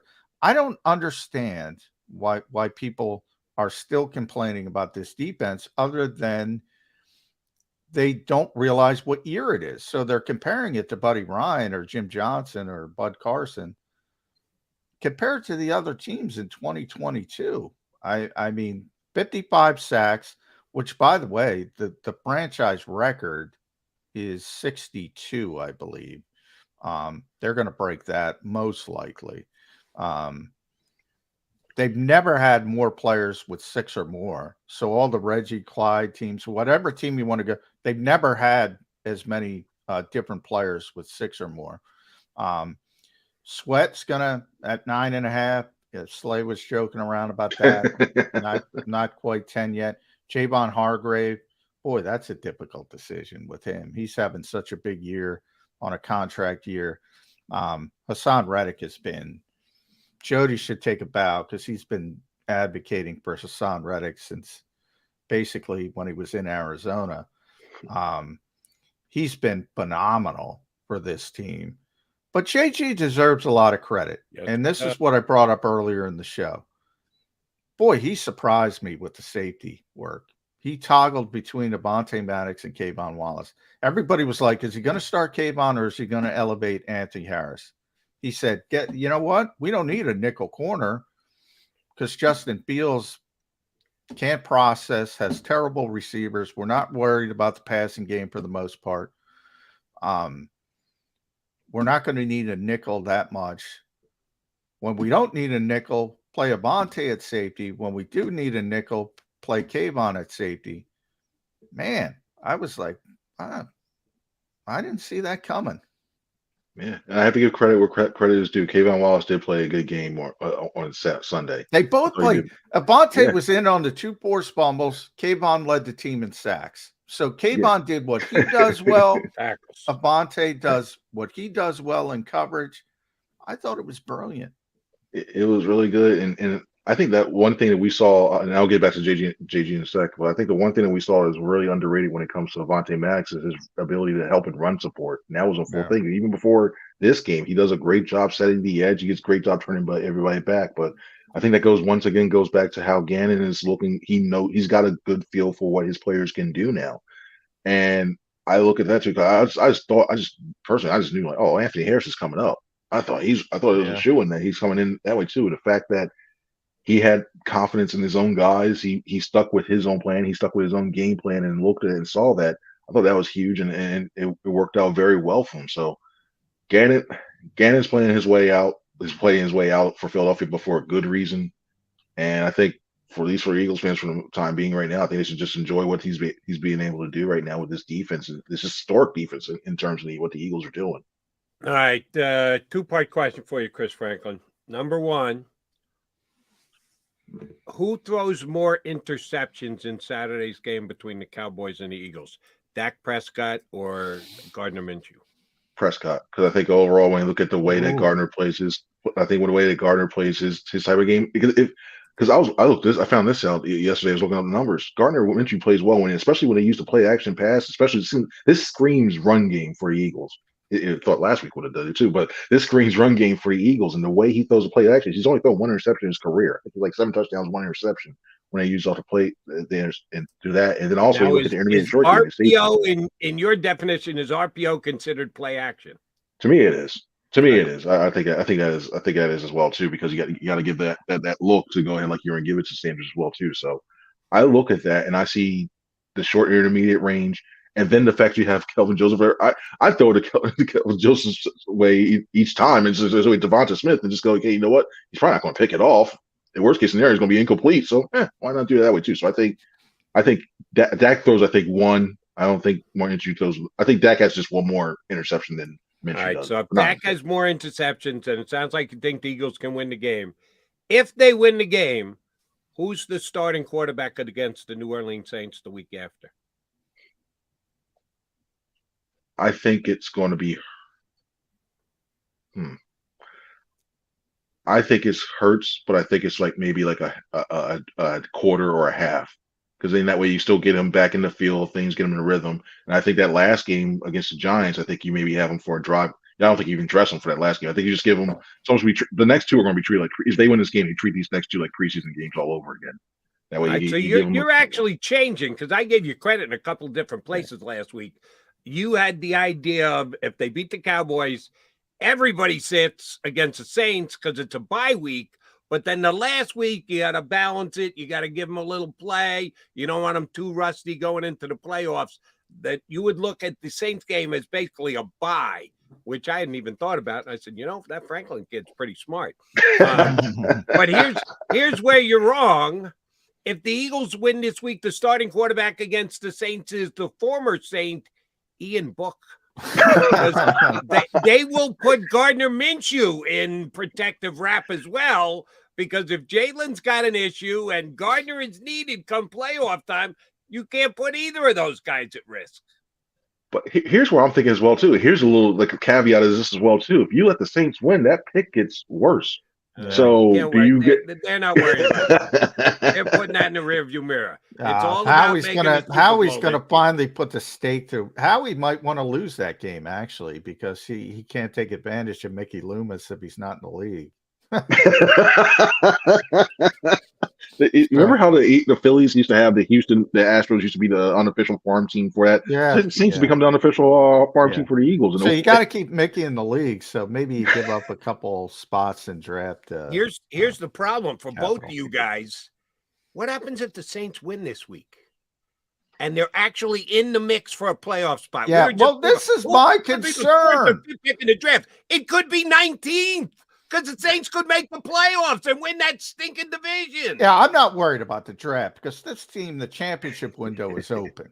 Exactly. So here's the concern, Chris. Here's the concern. You lose in Dallas. Jalen's not healthy enough to go on January 1st. You lose to the Saints because they're playing hard, as Jody points out. And all of a sudden, you're sitting there week 18 against a New York Giants team that has to win to make the playoffs. Jalen Hurts has got to be back for that game. Now Dallas also has to win. Right. So, but baked into that is they beat the Eagles already. So they would only have to beat, I believe, Tennessee. And then it would come down to you need the football game in week 18. Little far-fetched at this point, but it's not a crazy scenario. It's not, but I think personally, I hope it doesn't come to that because I know that game is probably going to be flexed tonight, and the last thing we're yeah, that's a good point. That's a good point. We're always we're selfish. Poor Jenna Lane is getting trashed, and she's a very nice woman. She came across poorly in that Gio Bernard thing, but she's getting trashed. I don't know if you saw that. But she's getting trashed because we think that way, Chris. We're like, we don't want a night game. Yeah, we don't want a night game. Yeah, that's our job, is to make your guys' lives easier. Yeah, right? It is. No, it's not. Sorry about that, McMullen. Here's a how do you handle your business question for both you guys. What do the Vikings do this week? Because they're still eligible to get the number 1 overall pick. If they have home field advantage throughout the playoffs, they win 3 in a row. Eagles lose 3 in a row. They get the home field advantage. How realistic is that? We can debate. They play before the Eagles on Saturday, so they can't wait to see if the Eagles lose. They have to go out at 1:00 and play the Giants at home. Vikings all out this week? Or do they go, yeah, if we get Justin Jefferson hurt, and other teams and the Giants are going to watch that film and see that our opposition took shots at Jefferson last week, do they scale back? Knowing they've already locked up the division, they're going to be a divisional winner, but there's a real long shot, small percentage chance, real long shot they could get best overall record at home. How do they handle their game Saturday against the Giants? I think they put everybody in. I really do. I think they just treat it like a regular game. As long as there's a chance, they're gonna. Kirk Cousins takes 70 hits a game, and that guy's been tremendously durable. Now you never know when it's coming. Jefferson he wants to break the record. So, I mean, he's a typical receiver. He wants to break Calvin Johnson's record. So he's not coming off the field. They might have to force him off the field when they're, when there's nothing to play for. Well, but as long as there's stuff to play for, they're going to play. Do you think the Eagles are forcing Jalen Hurts off the field this week? No, I think he's hurt, and I don't think he should play in the game. So how did he play the second half last week? How did he play the fourth quarter? He probably, like a lot of NFL players say, probably said, I'm okay. And, they checked the MRI. When did he become not okay? Well, they gave him an MRI on Monday morning. And, look, and I talked about this. I remember concussion-wise with Malcolm Jenkins, and he had, I think it was New Orleans. He had a concussion, and he hid it from the team. And he said, I probably shouldn't have done that. Players want to play generally, and they're not going to say, Carson Wentz got a lot of crap over that for the Seattle playoff game when he reported his concussion symptoms. Things have changed a little bit, but still, you got that old school mentality with most guys. They're going to keep things. And Jalen, my guess is, wanted to finish the game and felt okay to finish the game. And then afterwards, they found he had a sprained shoulder. And then there's a doctor, I forget his name, but I saw it online as well too. So typically with the type, if it's an AC joint sprain or a sprain that they believe that Hurts has, normally you can just get a shot to numb it up and you can go out and play again. But yeah, people have played. And that's why I think if they needed this game, I do think he'd be playing this week. I think he would, but they don't need the game. Rest him up and get him a fully healthy Jalen Hurts. Rest him up so that way he's not thinking about that in the back of his mind, that thinking like, okay, I got to watch. Or you start twisting a little bit using your other shoulder, and then it puts you in weird, awkward positions and put you in even more chance to get hurt something else too. So just let him rest it, and then see how the rest of the week, see how the game plays out. Just take it game by game. I think that's the best approach to do it. Don't rush him back.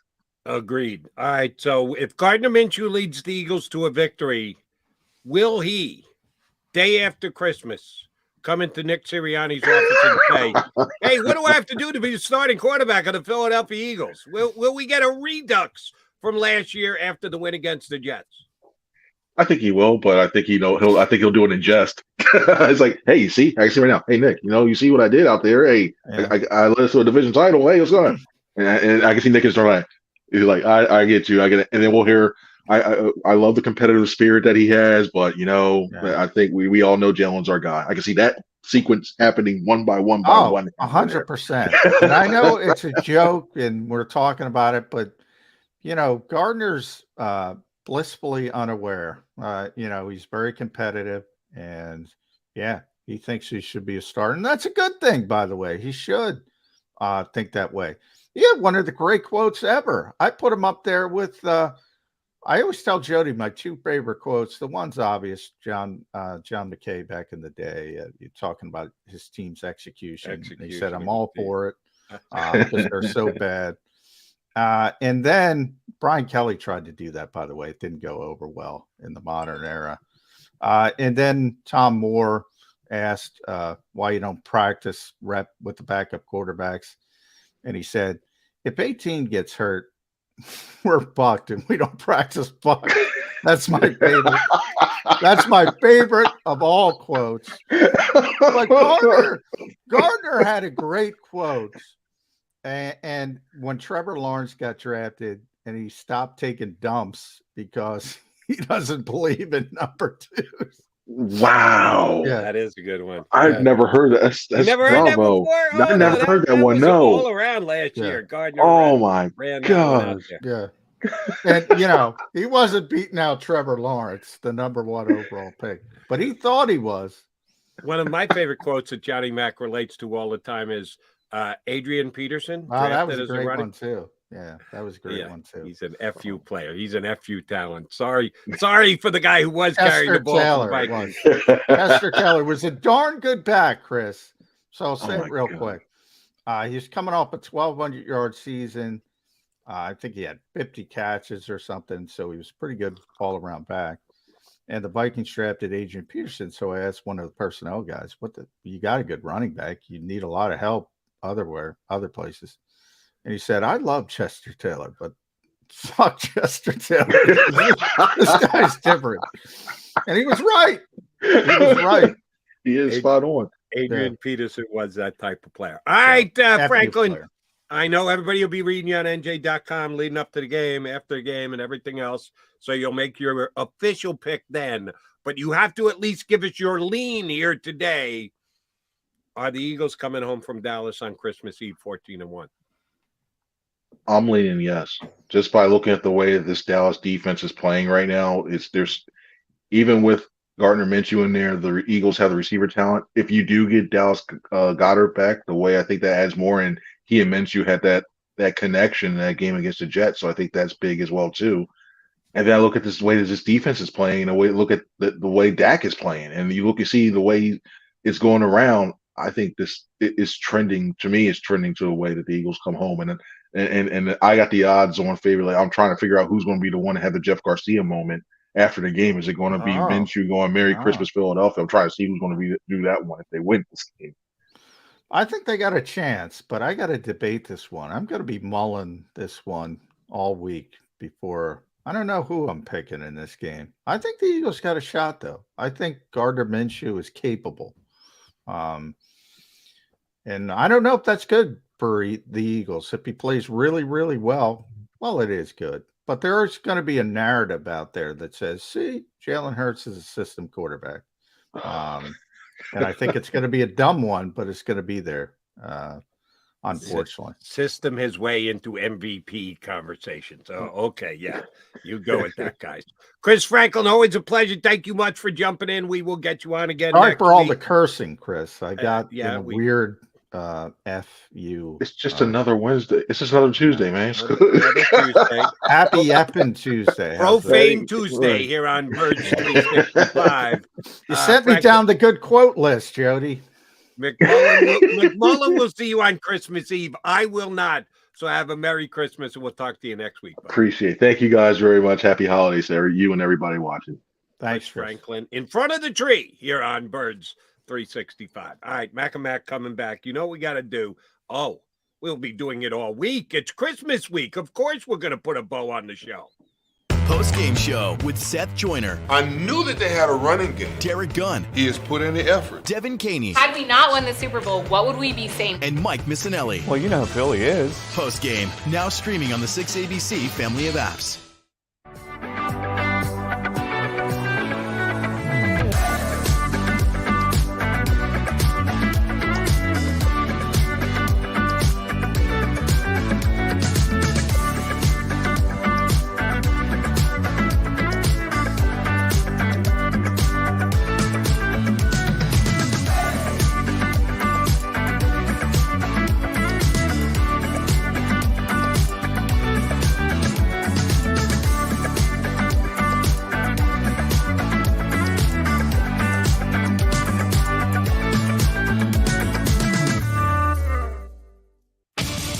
The greatest fans on earth. It's a bold statement, but would you expect anything less from Philadelphia?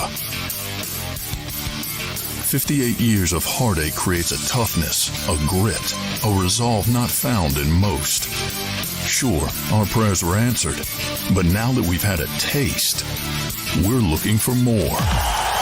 Pondley Hockey, official partner of the Philadelphia Eagles.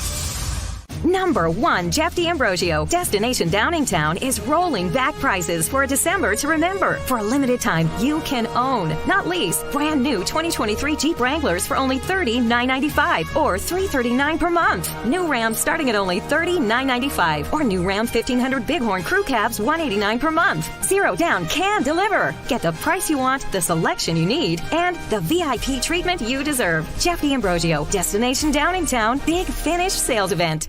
Did you know taxes could be your biggest expense during retirement? Are most of your assets in tax-deferred accounts like IRAs and 401ks? Taxes are historically low today, but we're facing significant headwinds in the future. Do you have a plan? The Thrive Financial team has more than 100 years of experience helping people across the Delaware Valley with forward-looking tax planning. Learn how to shift your money from forever tax to no or low tax accounts. Get your Thrive Retirement Tax Playbook today. Go for the beers. Go for the cheers. Go for the hit and the hits. Go for the scene. Go for the screens. Go for the gallery.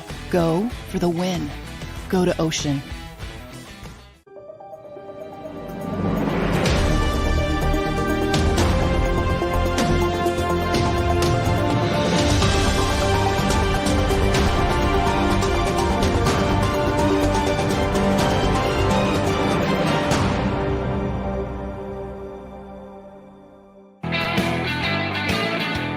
Johnny Mac, last couple of minutes here on Birds 365. Rick Saratella with his playbook coming up next. Then you got the sports take guys and Cilio later in the afternoon. So just leave the JAKIB Media YouTube channel on all day long. You're not going to get as much football information elsewhere as you are here with us. All right, Johnny Mac, how's it going to play today down at the NovaCare? The coach is coming in. Nick's going to get a lot of questions about design runs for the quarterback. Design runs for the quarterback. Look, like I said, I think there's plenty to not like about that offensive game plan. And Nick's had a tremendous season overall. Shane Steichen's had a tremendous season. But I thought they did a poor job in that game, and I think it had more to do with the opponent than anything else. I thought I used that term hubris. I'll say it again, a little too much hubris from the Eagles. Maybe it bit them a little bit.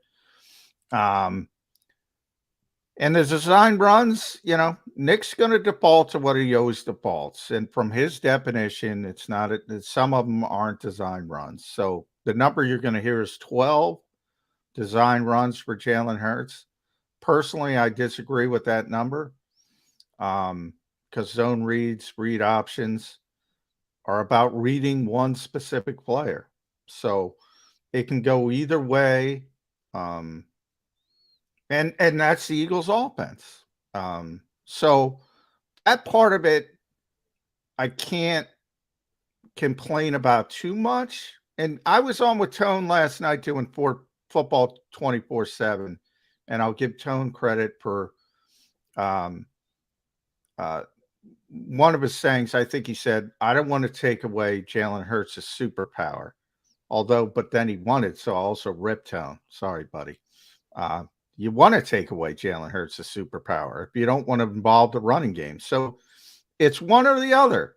And to me, this way you're wrong, John. It isn't. It isn't that this cut and is dry. a very You're drawing a line right down the middle, and it's either yay or nay. There's a middle ground there. You can skim back on it. You can do it a little bit less. I'm not talking about going to the hand it off to the eye back and just block straight ahead. But you're making it sound like, no, the Eagles got the 13-1, doing it exactly this way, so they have to do it exactly this way going forward.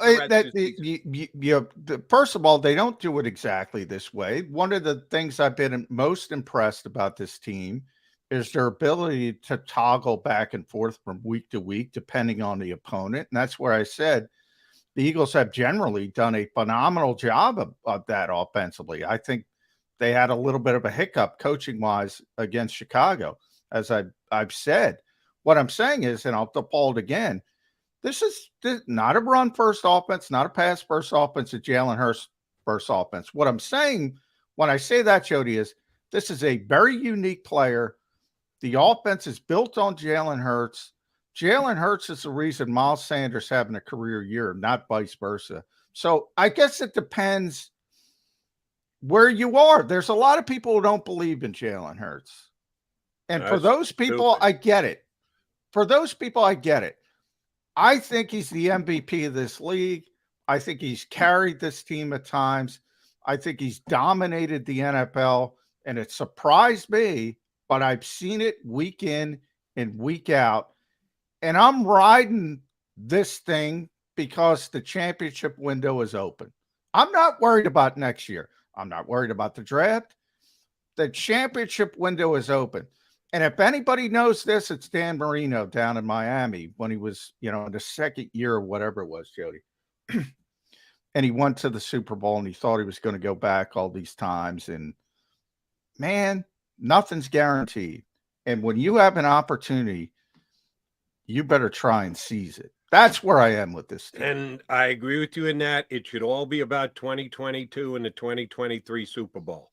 But part of that is making sure Jalen Hurts gets to the finish line and plays in that game. And if it means you need to adjust, not change, adjust your offensive philosophy and play calling, that's on Shane Steichen and Nick Sirianni to make sure it happens.